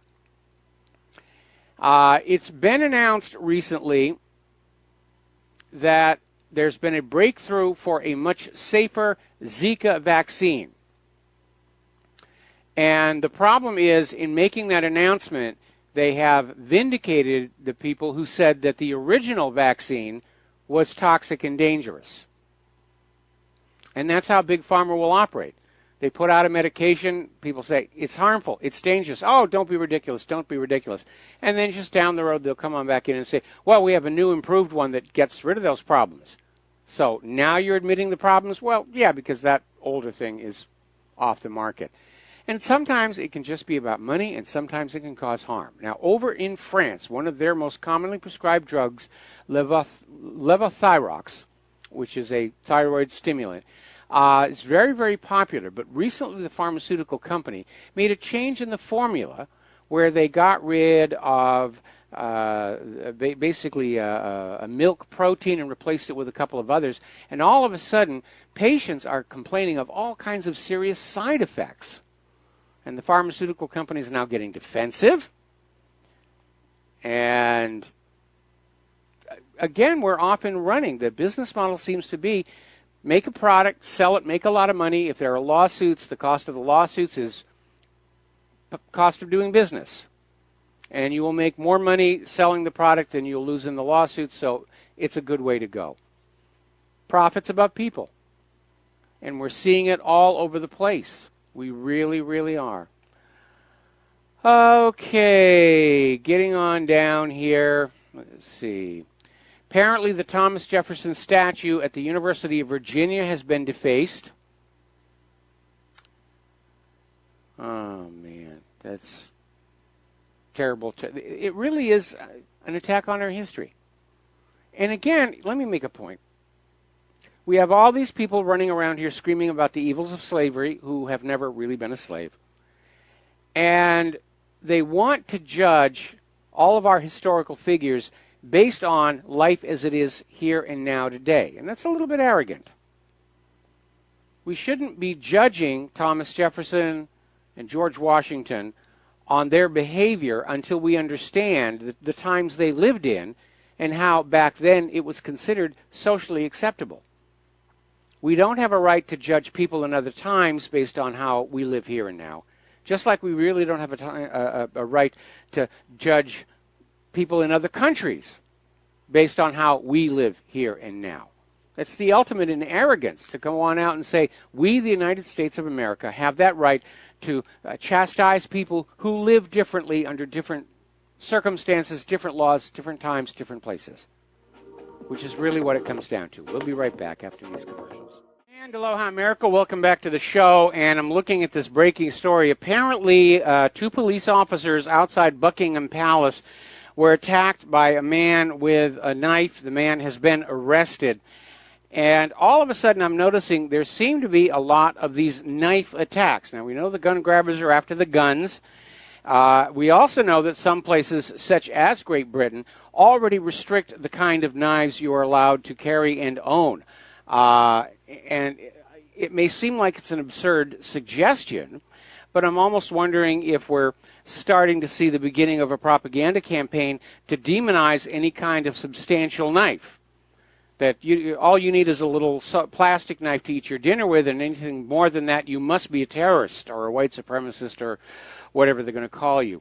But it is alarming that even as the attempt to ban guns falters, there seems to be all of a sudden all these knife attacks are taking place here, along with the white vans that are going on in as well here. Okay, now getting on down here, let's see. A lot of people are coming on out about that Fort Knox gold that's there. Okay. Yeah, another story over at Investment Watch blog. Fake news media drops phony Russia collusion story and starts on Trump mental illness narrative. They're just going to go from one to the other, to the other, to the other. And notice there's never an acknowledgement of all these earlier stories that went nowhere. The dossier of Trump and the prostitutes. Russia hacked the DNC servers. Russia hacked the election. Trump and Russia are now in collusion. Trump is a racist. Now he's mentally retarded. And they just keep piling on like that. And I imagine it must be counterproductive because everybody's watching this saying, it's more of the same. It's more of the same. And again, I'm getting this very sick feeling that we're not really going to see anything get done because we have our second Attorney General in a row, our second FBI Director in a row, who are simply ignoring that rotted, corrupt core inside the U.S. government power structure. And I think it's because fully exposed, everything that the Bushes, the Clintons, and the CIA did would definitely be the end of public trust in the U.S. government, which I think is coming anyway, no matter what they do. I still maintain that this country is headed for a Soviet Union-style collapse, and we need to be prepared for it. Just like those poor people down in Texas need to be prepared for that hurricane. So we're going to come up here on our station identification. We're going to take a short break. When we come on back, the lovely Lady Claire will be here. And we'll be talking about a lot of the stuff that's going on over in her view of the world here. Apparently, Charles Barkley was labeled a white supremacist for telling black people to stop killing each other. Sounds about right. All right, we'll be back after station identification. And aloha, America. Welcome back to our show here at hour number 3. And for those of you watching on BAM User TV, this gorgeous creature sitting to the side of me is the lovely Lady Claire with her unique perspective on the world. And what is the first thing you want to talk about? First thing I want to talk about, and this is getting no coverage in the United States press that I've been able to see. And the title, and it comes to us from Zero Hedge, is Rome is Burning, this time by its refugees. Police in Rome evicted hundreds of refugees that had occupied the Piazza Indipendenza, 1 block from the country's main train station. Apparently the squatters were so defiant that local police used water cannons and batons in the forceful eviction. Some 100 refugees had occupied Piazza Indipendenza since Saturday, when most of about 800 squatters were evicted from an adjacent office building, which they had occupied for 5 years, amazingly. Yes. Hung on the building was a sheet with writing reading, "We are refugees, not terrorists," in Italian. A small fire burned on the pavement, and a sheet hanging from the first-floor window was set alight by squatters inside. Most of these squatters, interestingly enough, were Eritreans who had been granted Italian asylum. Police said that they had refused to accept lodgings offered by the city. Now, more than 600,000 boat migrants have arrived in Italy from North Africa since 2014, and it's just been too much for the Italian government, military, and for the people who who have lived there and are actually Italian nationals. Well, when you have a country, your population and your infrastructure are supposed to be growing together. Yes. And when you have a sudden surge of population that the infrastructure is not designed to be able to deal with, it's going to cause stress. It's going to cause failures in some of the social systems. And again, it's almost like they're trying to turn Europe back into what it was just before the Great Plagues, overcrowded, dirty, poor health conditions. Yeah, and then we have to look a little bit closer to home on this next one. Los Angeles' response to homeless encampments isn't working, Councilman says. And apparently there has been an outcry from residents and business owners and wants to take a hard look at the way the city responds to the increasing presence of encampments and recreational vehicles. And, stating the obvious, Councilman Mitchell Englander said, "What we've done isn't working." And in recent months, it's interesting the change in perception, Michael, this caused. The issue of hopelessness and homelessness have become inescapable, with residents encountering more homelessness in their neighborhoods. According to the councilman who represents Northwest San Fernando Valley, and you and I both know, exactly where that is, used to be an affluent jewel of greater Southern California, but no more. And he goes on to say, there is not a conversation I have, whether it's fixing a street, trimming a tree, walking to school, or going to a grocery store, where we don't talk about the issue. And Los Angeles City Councilman Joe Buscierno's office said the same. Also, Bramanir Kutavarek. And Kutavarek said, we're very conscious of it. It's a battle every day. And this worries me not only for the poor people who are out there on the streets. I mean, Mike, no one wakes up one morning and says, I want to lose my job, I want to lose my livelihood, I want to lose my ability to feed myself, and I'm going to become homeless. That doesn't happen. No, it does, but when it does, most people, because of a sense of shame, they're going to be finding places to stay where they're not visible. And so for a long time, the homeless problem can appear to be remote or abstract. But all of a sudden, you have so many homeless that are out there, and we've got 8,000 on this island, and this is a tiny island. There simply aren't enough places where they can live where they're not going to be seen by somebody. And especially along the bike path that goes along the center lock here in Pearl Harbor. I mean, it's just homeless camp after homeless camp after homeless camp after homeless camp. And I sort of wish that our Angelino representatives would take a trip to Salt Lake City, because they have made incredible strides, Mike, in taking care of the homeless. Somebody in there crunched the numbers and had the horse sense to reveal that it was a lot more expensive having them go to ER, having them get arrested, et cetera, than putting them in low-cost housing, pairing them up with a social worker, and see what would be something that they could actually do for a living. And so that seems to be working. And one of the things I encourage my American brothers and sisters to consider is what has worked. This program has worked. I'm sure that the people at Salt Lake City would be eager and ready to talk to the Angelinos about their problems and see if they could help them out conceptually. And I have to state on this, I am no bleeding heart, and I was very lucky to have come from a family with true work ethics, and have learned to make what I'm good at into a profession. But not everyone has that flexibility. If you've got a job that is primarily mechanical in nature, and that job goes away to a place where labor is far cheaper and mechanism is going to do the most with the problems, you're in difficulty if, that particular job or company goes away.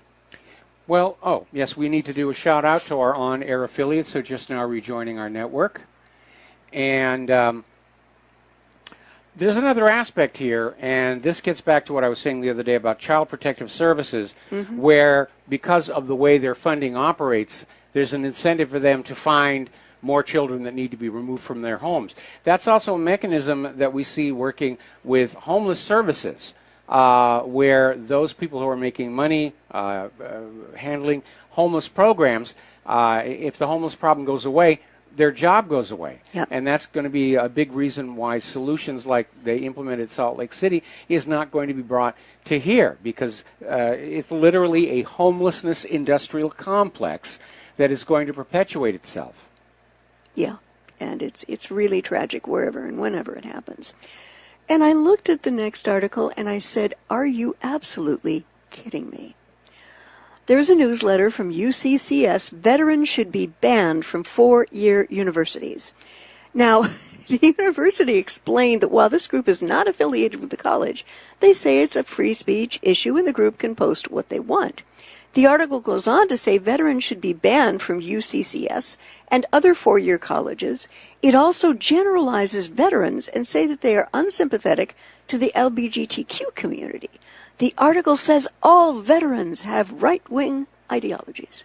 Well, let's be general about this. And I did touch on this real quick about the attempt to link military veterans with white supremacists until you realize, our military veterans are encompassing all races, religions. Rainbow. Yeah, they're a rainbow. Yeah. And all orientations. Okay, and so it's really very ridiculous.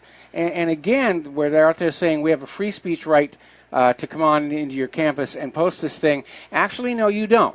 The First Amendment says you can speak publicly about what your issue is. You're not allowed to go into somebody's living room and force them to listen to you. You're not allowed to come into my website and post stuff that I know to be nonsense. And you're not allowed to go on a college campus that you are not actually enrolled at or affiliated with and put up nonsense like this.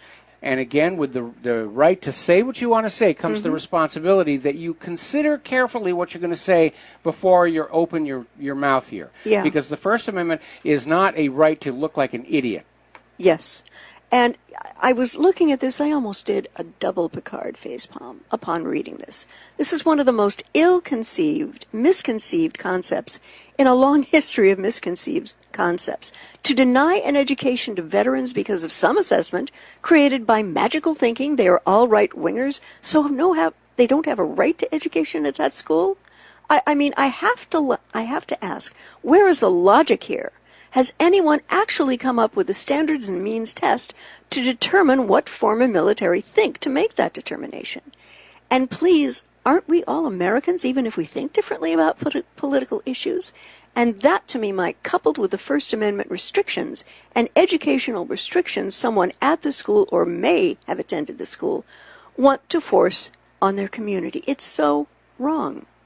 So absolutely wrong. Somebody put out a cartoon I saw the other day where there's this giant conveyor belt, and in the middle there's a little building with two doors that says college. And on the conveyor belt approaching the college are all these high schoolers saying, I want to be a chemical engineer. I want to be an artist. I want to do this and that. And coming out of the college, it's all, down with America and we hate white people. And I'm not surprised college enrollments are dropping. Yeah.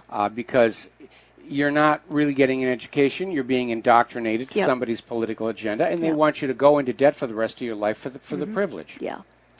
Let's talk about NAFTA, which is being intensely negotiated, and I might add, behind closed doors these days. We have no idea what the working text is looking like in terms of the United States, Canada, and Mexico. Back in the early 1990s, NAFTA was one of the hottest political issues in the country. When he was running for president in 1992, Bill Clinton promised that NAFTA would result in an increase in the number of high-quality jobs for Americans and would reduce illegal immigration. Ross Perot warned that just the opposite would happen. He warned that if NAFTA was implemented, there would be a giant sucking sound as thousands of businesses and millions of jobs left this country.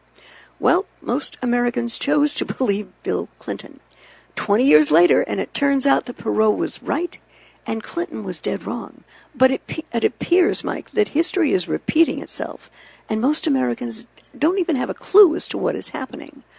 As you will read in this article, Barack Obama had been negotiating a secret trade deal that has been called NAFTA on steroids. And if Congress adopts it, we could lose millions more good-paying jobs. Now, any trade deal which does not make better the situation of American workers makes them worse. And we have in this country a lot of people who've lost their jobs through outsourcing, offshoring. And any trade union deals which do not make better the situation of American workers in the U.S. makes them worse, and consequently shouldn't be ratified by the U.S. Senate. However, I think we all know what's going to happen. Corporations who support these alleged congressional representatives will become the congressional whisperers and ensure that trade deals which compromise the American public financially will ultimately be ratified, because those deals support their corporations, no matter how horrific they may be for we the people. Yeah, it's absolutely true. Yeah. We're living under corporatocracy, which Benito Mussolini said was fascism. You know what's really interesting, though? There's a movie called Rollerball. There's actually two of them that are out there. The second one's a waste of time. The first one, which starred James Caan as Jonathan E., had an interesting backstory about how the world was being ruled by corporations, that the civil government was vestigial at best, the corporate boards were really calling the shots and directed all of life on Earth, including the wars. Yep. And it does seem like we're actually getting to that sort of a phase where giant corporations hold more power than civil governments. Yeah, and that's really scary, because that means they dictate foreign and domestic policies. Yes. Yeah. Going over to Ukraine, a couple of interesting developments, one of which I'll talk about now and one of which I'll talk about later.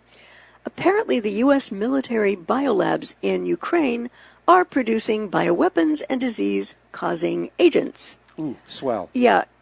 And Ukraine has turned into the proving ground for the next generation of U.S. biological mass weapons. In 2015, American alternative media outlet InfoWars accused the Pentagon of developing new types of biological weapons in secret labs in Ukraine. Now, this is hysterical. Maybe not funny, but strange. The facilities were constructed under the terms of the bilateral agreement signed between the Ministry of Health in the Ukraine and the Department of Defense in 2012. And they did it again, in a way to get around European strictures against this kind of collusion. And my response is, how lovely. Why are they not putting energy and effort into curing people rather than killing them? It makes me very nervous about what these people are going to do and against whom they're going to be using these weapons. Well, all goes back to the Georgia Guidestones, which says the total human population of Earth ought to be limited to 500 million. Mm-hmm. You have George Herbert Walker Bush and his off-the-cuff comment about the useless eaters. Yeah. And again, from their point of view, they don't want to cure people who are of no use to them. Mm-hmm. If this person is ill and can do something we need, yeah, we'll cure them. If this person over here is ill and there isn't anything they can do for us, we pull the plug. Yeah, yeah, that's about it these days. And I'd like to focus our attention now on a new bill. This is, I believe, out of Pennsylvania, would force arrested protesters to pay police overtime other fees. And yes, I was right. There is a new bill that's being introduced by 7 Pennsylvania Republican state lawmakers, which could force protesters arrested at demonstrations to pay for police overtime and other fees related to their action. I like that. Okay. You disagree with me? I may beg to differ, and I will share with you why. Yeah, please do. That's what makes for good radio, good debate. The bill, SB 754, has been introduced by Representative Scott Martin of Lancaster County. His district has been the site of anti-pipeline protests aimed at the Atlantic Sunrise natural gas pipeline. Under the terms of the bill, a person is responsible for public safety response costs incurred by a state agency or political subdivision as a result of the state agency's or political subdivision's response to a demonstration if, in connection with a demonstration, the person is convicted of a felony or first misdemeanor offense. In other words, they would be on the hook for all the costs, such as police overtime, medical emergency, and other basic services associated with protests. What felony or misdemeanor offenses the protester was convicted of would come with its own independent penalty. And there are people who are going to get caught in this crossfire, Mike, who haven't done a thing bad. They just got, they showed up at the wrong place at the wrong time.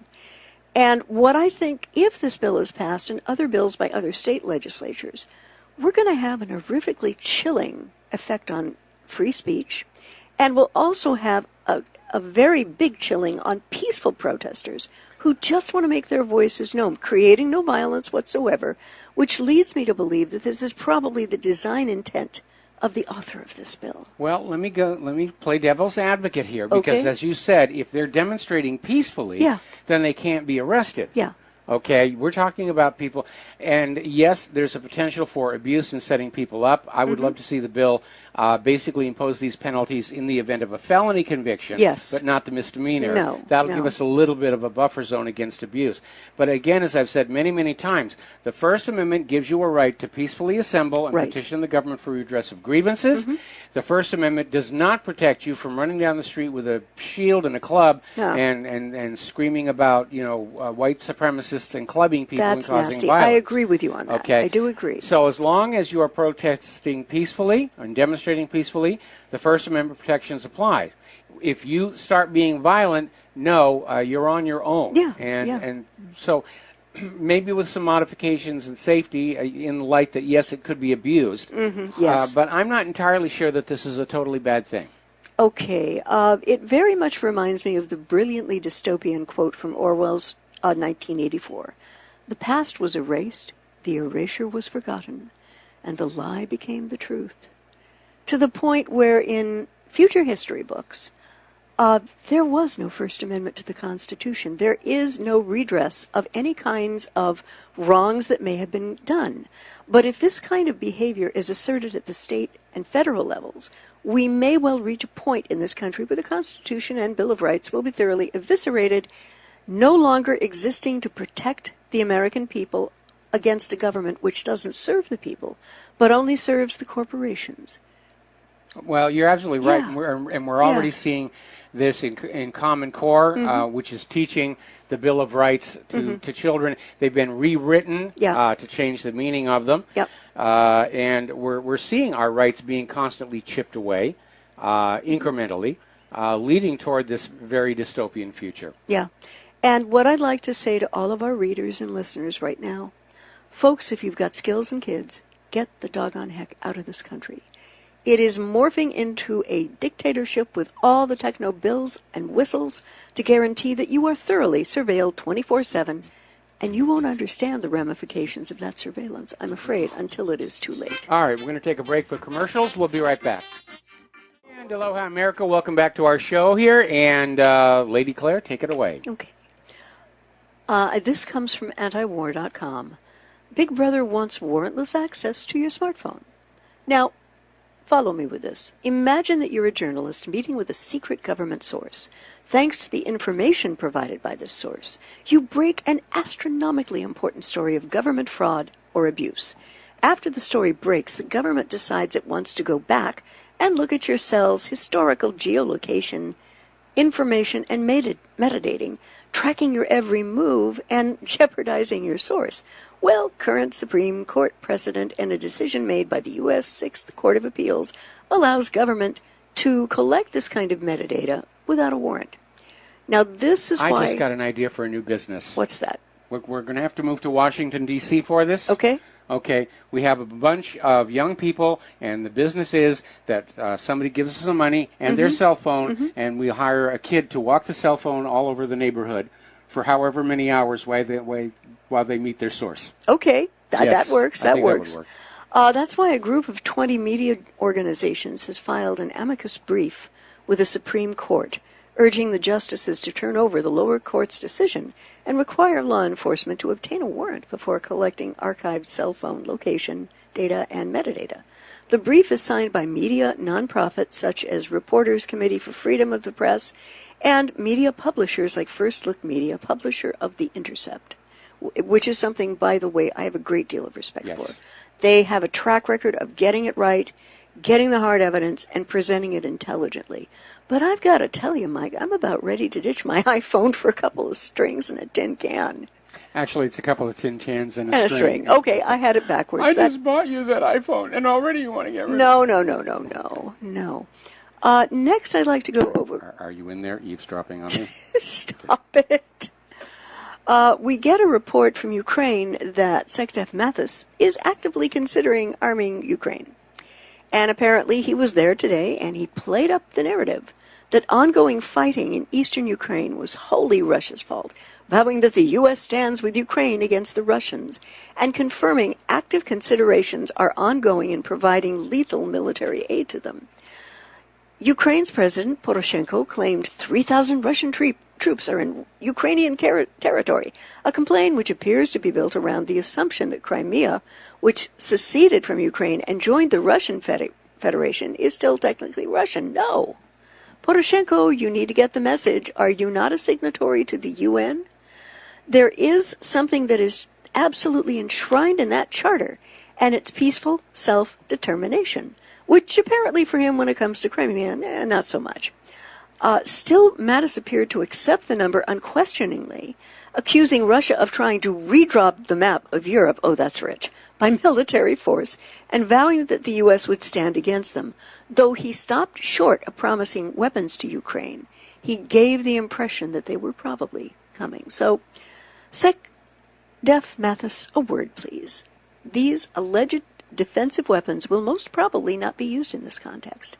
Rather, the Ukrainian military will likely use them in an offensive manner against independent pro-Russian bastions in the south and west part of Ukraine. Now, this in turn could wind up creating a war in the region, pitting the U.S. and Russia over Ukraine. And all I have to say is, to Sekdef Mathis right now is, I really hope you've thought this completely through and examined all of the possible scenarios.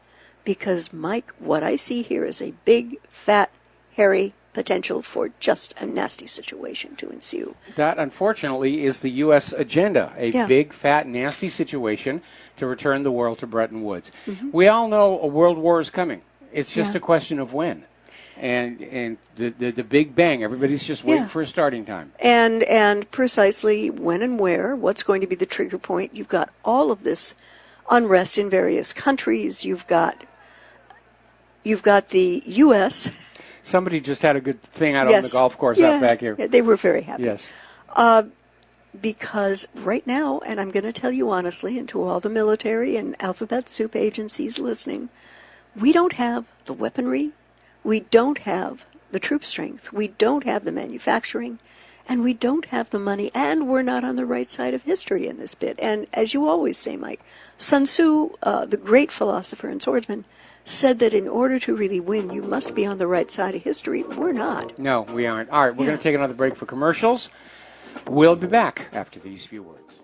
And aloha, America. Welcome back to our show here. And Lady Claire, your next story? Well, the next story gives me absolutely no joy and very much grief. Apparently, children were among the dead in the latest Saudi attack on Yemen civilians. At least 5 children and 14 adults killed in an air raid in a residential neighborhood. Let me say that again. A residential neighborhood of Yemen's capital, Sana'a. The second day of mass civilian deaths in the war-torn country. The attack destroyed 2 buildings on Friday, the southern district of Fajatan, leaving people buried under debris. Mohammed Ahmad, who lived in one of the buildings, said he was among the residents who had taken 9 bodies to a hospital. We extracted them one by one from under the rubble, he said. Some of them were children from a single family. And there's also another article intertwined with this saying Saudi Arabia's war in Yemen is a strategic failure.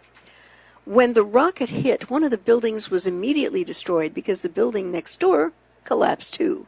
Some residents got out, others were simply trapped. The death toll was feared to rise further as rescuers pull more victims from the rubble. And the Saudi government said, oh, we'll look into it. You know, we're going to evaluate and look into it. And what I cannot get my hands around, because, you know, Mike, I love people. I want to see children grow up, achieve their potential, be happy with their lives.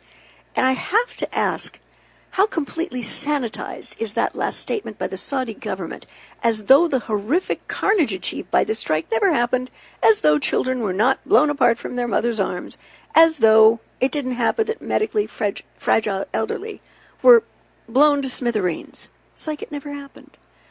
And I have to say, right now, the bloodlust of the Saudi government and Royal House of Saud in Yemen knows no boundaries. Well, it's not just them. They're acting as proxies because of that issue of the Yemen people wanting to take back control of their own country. And yet President Trump, his cabinet, and the Pentagon are perfectly at home in colluding with these people, enabling these strikes which assassinate the innocent, and that is called a war crime. Now let's get on to some areas of Saudi Arabia where some things may be shifting in a possibly different direction. There was an article from Anti-War that Iran is ready to support Saudi Arabia in improving bilateral ties. Now, this is nothing short of a miracle if you notice how tense and aggressive they have been against each other. I wonder if President Putin of Russia hasn't been the government whisperer for both governments and saying, why don't you guys get along? But the Iranian... This is a major change for Saudi Arabia. Yeah. Iranian foreign minister claimed that his country is willing to support Saudi Arabia's move to improve bilateral relations. Now, this comes to us out of Sputnik. Iran is ready to improve bilateral relations with Saudi Arabia whenever the latter expresses a similar interest, Iranian Foreign Minister Javad Zarif said Thursday. If the Saudi authorities take steps to improve their relationships with us, Iran will certainly respond in a positive manner, Zarif was quoted as saying in the Anadolu, which is the Turkish news agency.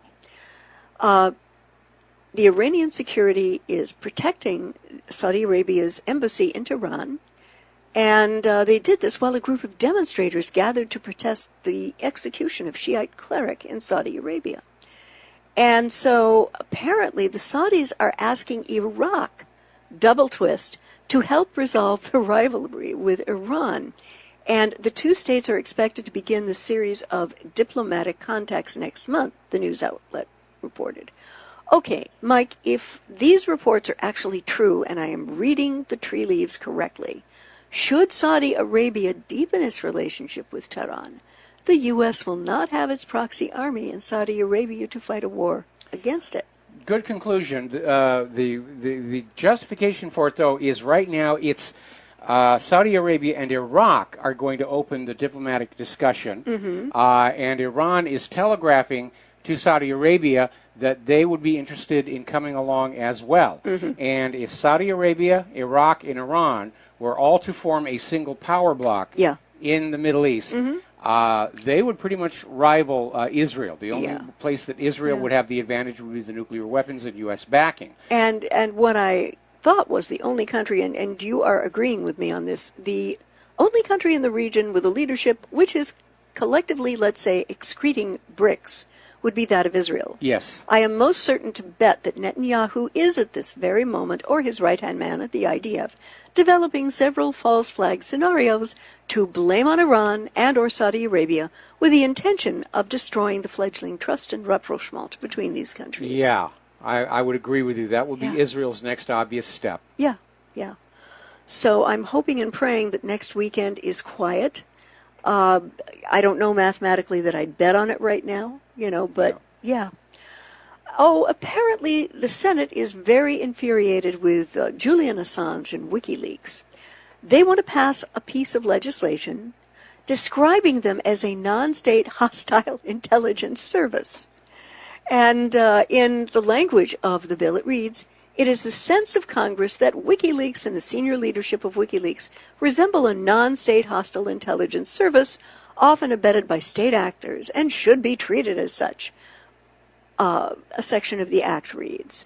Now, the act was almost unanimously passed with a Senate panel for last month, 14-1, rejected by only one guy, Senate Ron Wyden. And Senator Wyden, you have my attaperson for today. You are a Democrat from Oregon who staunchly opposed the measure due to the provisions that was stuck in about WikiLeaks.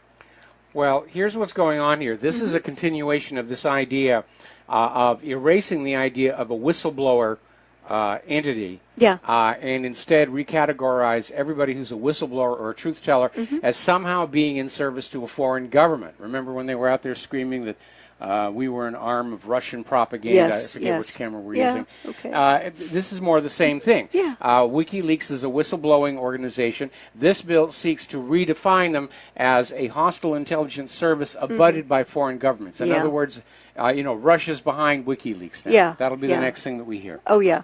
And apparently, Attorney General Jeff Sessions previously said in April that the arrest of WikiLeaks publisher Julian Assange was a priority for the DOJ. Oh, really, Attorney General? How about all the blankety-blank hacker attacks that have destroyed businesses, that have put people in terrible situations? Aren't you equipped to maybe take a look at this if you are really the Department of Justice, or does this not matter, what it's done to American businesses? Or, again, your predecessor, the former head of the FBI, James Comey, went down a laundry list of felony Title 18 violations committed by Hillary Clinton. Why are you not going after Hillary Clinton? Your predecessor very obviously sold out. Have you sold out, Mr. Sessions? Yeah, one has to wonder.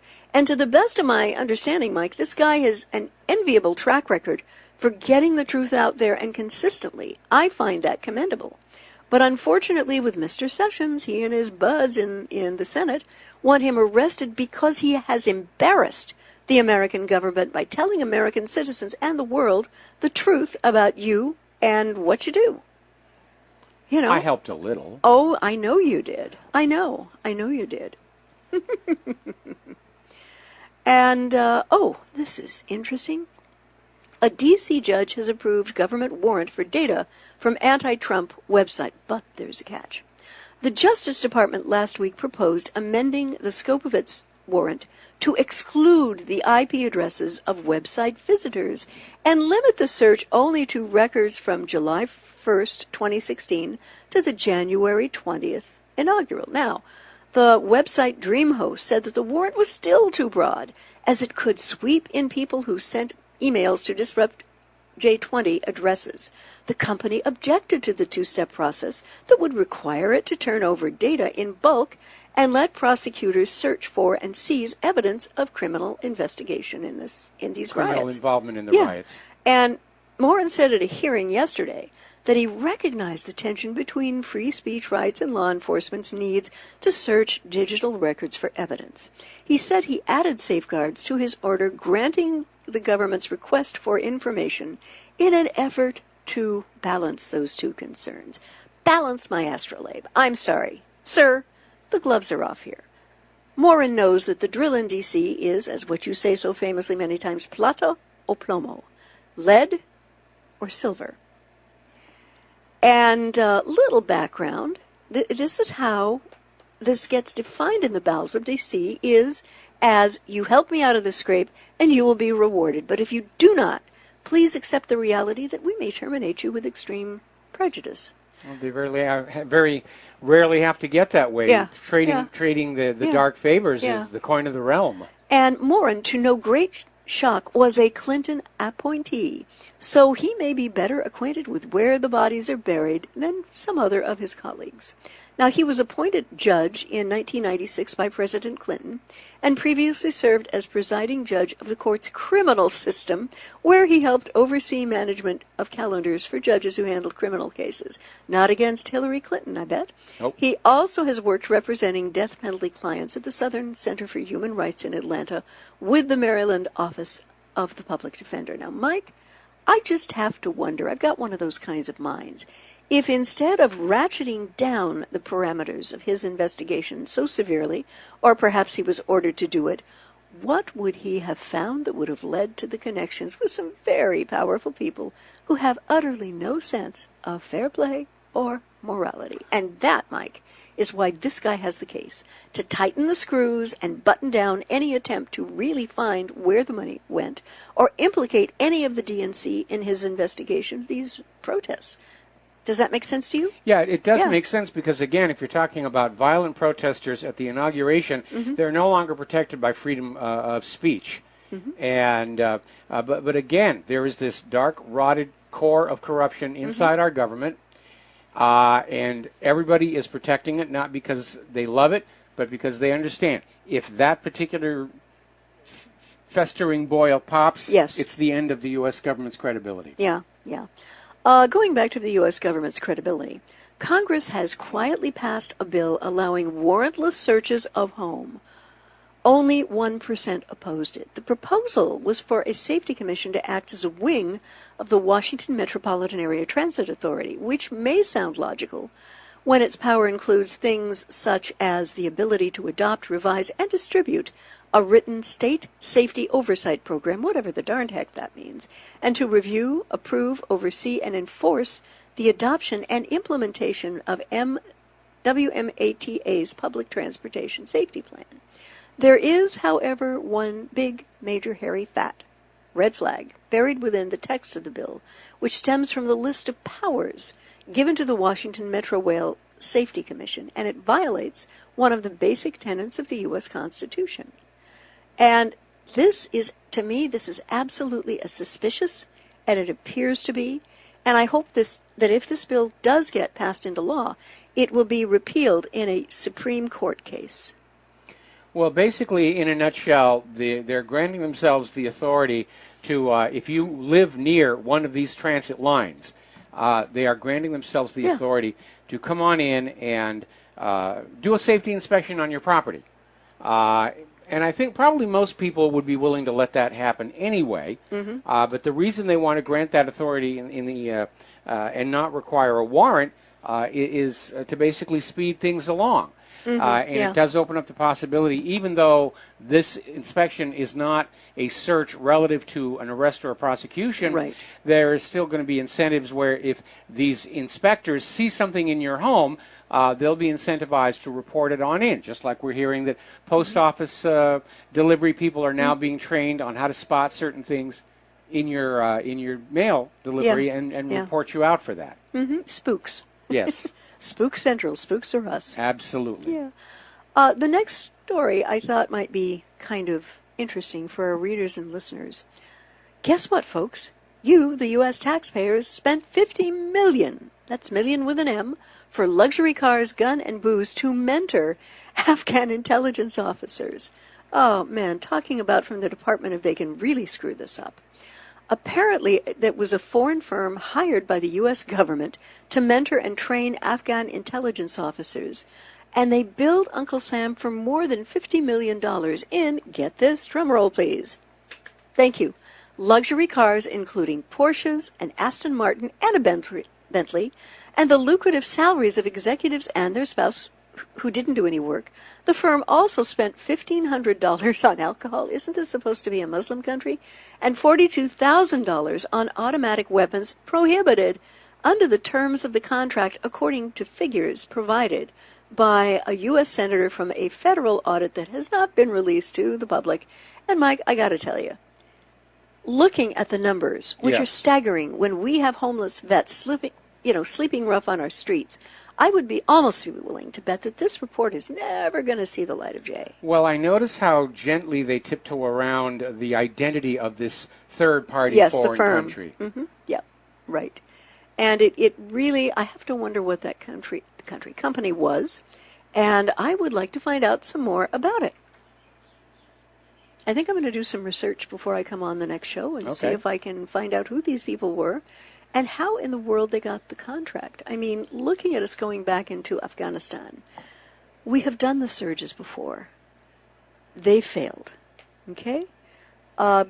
This apparently is all about the oil pipeline still controlling them, the mineral rights, and, of course, keeping the opium poppy trade going at whatever cost necessary, no matter how many Americans die in these processes. And that makes me angry, Mike. Well, it makes me angry, too, but I think there's another agenda mixed in with the others, and that is that they're trying to build momentum toward the completion of this grand design of conquering the resource-rich areas of the world. Mm-hmm. And at this point, anything that could be looking like a defeat will derail the entire project. And that's why, even though they were talking about getting out of Syria, cruise missiles, Moab bomb. They were talking about quitting Afghanistan after 16 years. No, we have to go back on in there. And I think the idea is it doesn't matter how much money they spend or how many people's children have to be killed and crippled. They're just going to keep that war going forever and just keep saying, well, we didn't lose this one. We're still in there. Unfortunately, we didn't lose it. And again, looking at the sheer volume of the number of countries, the number of military forces engaged. It's a world war. I'm sorry, it is. And maybe we're not going to get a big bang like a Lusitania or a Pearl Harbor. Or maybe 9/11 really was supposed to be it, that galvanizing event that launched us on this path to war. Okay, we're coming up here on our final commercial break of the day, and we'll be back in just a few minutes. And aloha, America. Welcome back to our show here. Last segment of our Pauhana Friday program, and we are just now getting word that the DNC fraud lawsuit has now been dismissed by Judge Zlock. Zlock simply said that the plaintiffs had failed to prove that there was bias in the DNC towards Hillary Clinton and away from Bernie Sanders. So it can truly be said that justice is, in fact, blind. All right, let's hand this back over to you. And what is your next story? Well, apparently, parents in Boston are being outraged over a grade manipulation scandal in Baltimore's school system. Earlier this month, the Project Baltimore, which is an investigative reporting initiative, which was launched in March of this year by Sinclair Broadcast Group, uncovered a Baltimore City school with 0 students proficient in math and the highest graduation rate in the area. And, I mean, those two just do not compute, folks. Do not compute at all. The school is found in Northwood Uphold Community Academy 2, or NACA 2, after teachers contacted Project Baltimore saying grades were being lifted up so students could graduate. They participated. Yeah, they We don't want to harm their little tiny egos. Yeah. You can't have a trigger moment. So what if they didn't show up to class at all? Well, they don't deserve an F. We're going to give them an A. Now, there are many horrific examples of abuse of children, but such abuse intellectually, Mike, is visited much more on the poor and minority students as their alleged education in low-income areas. And if any kid is not being prepared for achievement intellectually, academically, and in real life goals, this is a travesty against that child's future. As though the highest possible outcomes for these kids scream drug dealer, gang member, and thoroughly addicted adult. That's not a pretty set of outcomes. Unless you're a heroin dealer, then that's the way it's supposed to work. And I wanted to remind our readers and listeners that the film Stand and Deliver was based on a real-life situation with a teacher in the LA area who refused to take failure on the part of his math class to be the norm. And I remember one great line in the film, and these are primarily South Mesoamericans and Mexican Americans, and he said, your ancestors were among some of the greatest mathematicians in the world. So what he did was he lifted them up, and he challenged them in a state-level math class, which they won very handily. But the school boards accused him of cheating, so he went back, prepared them again, and again they won handily. And why? Because this teacher saw potential and giftedness in these kids where others saw them as complete failures, barely graduating from school, and getting them from school either onto social services or juvenile hall, which were, in their minds, the outcome for these kids. And Mike, to me, that is so absolutely not true. No, it is not true. And again, our education system, for the most part, doesn't educate anymore. It indoctrinates. Yeah. And one of the things we need to do in this country, if we want the country to grow as a nation, is that all parents start working in tandem with the schools they go to. Don't think that education is solely... Oh, the schools don't want to talk to the parents anymore. Remember Common Core? The teachers weren't even allowed to show the curriculum to the parents of the students. Yeah. There's the music. Kinda It's bites. time for us to get on out of here. Stay tuned for John Stedmiller's program, assuming they're not washing away down the streets of Round Rock, Texas. We'll be back on Monday. Everyone in the hurricane path, keep your head down. Stay safe. Stay safe. Please. Absolutely. Yeah. We'll be back Monday. Aloha, America.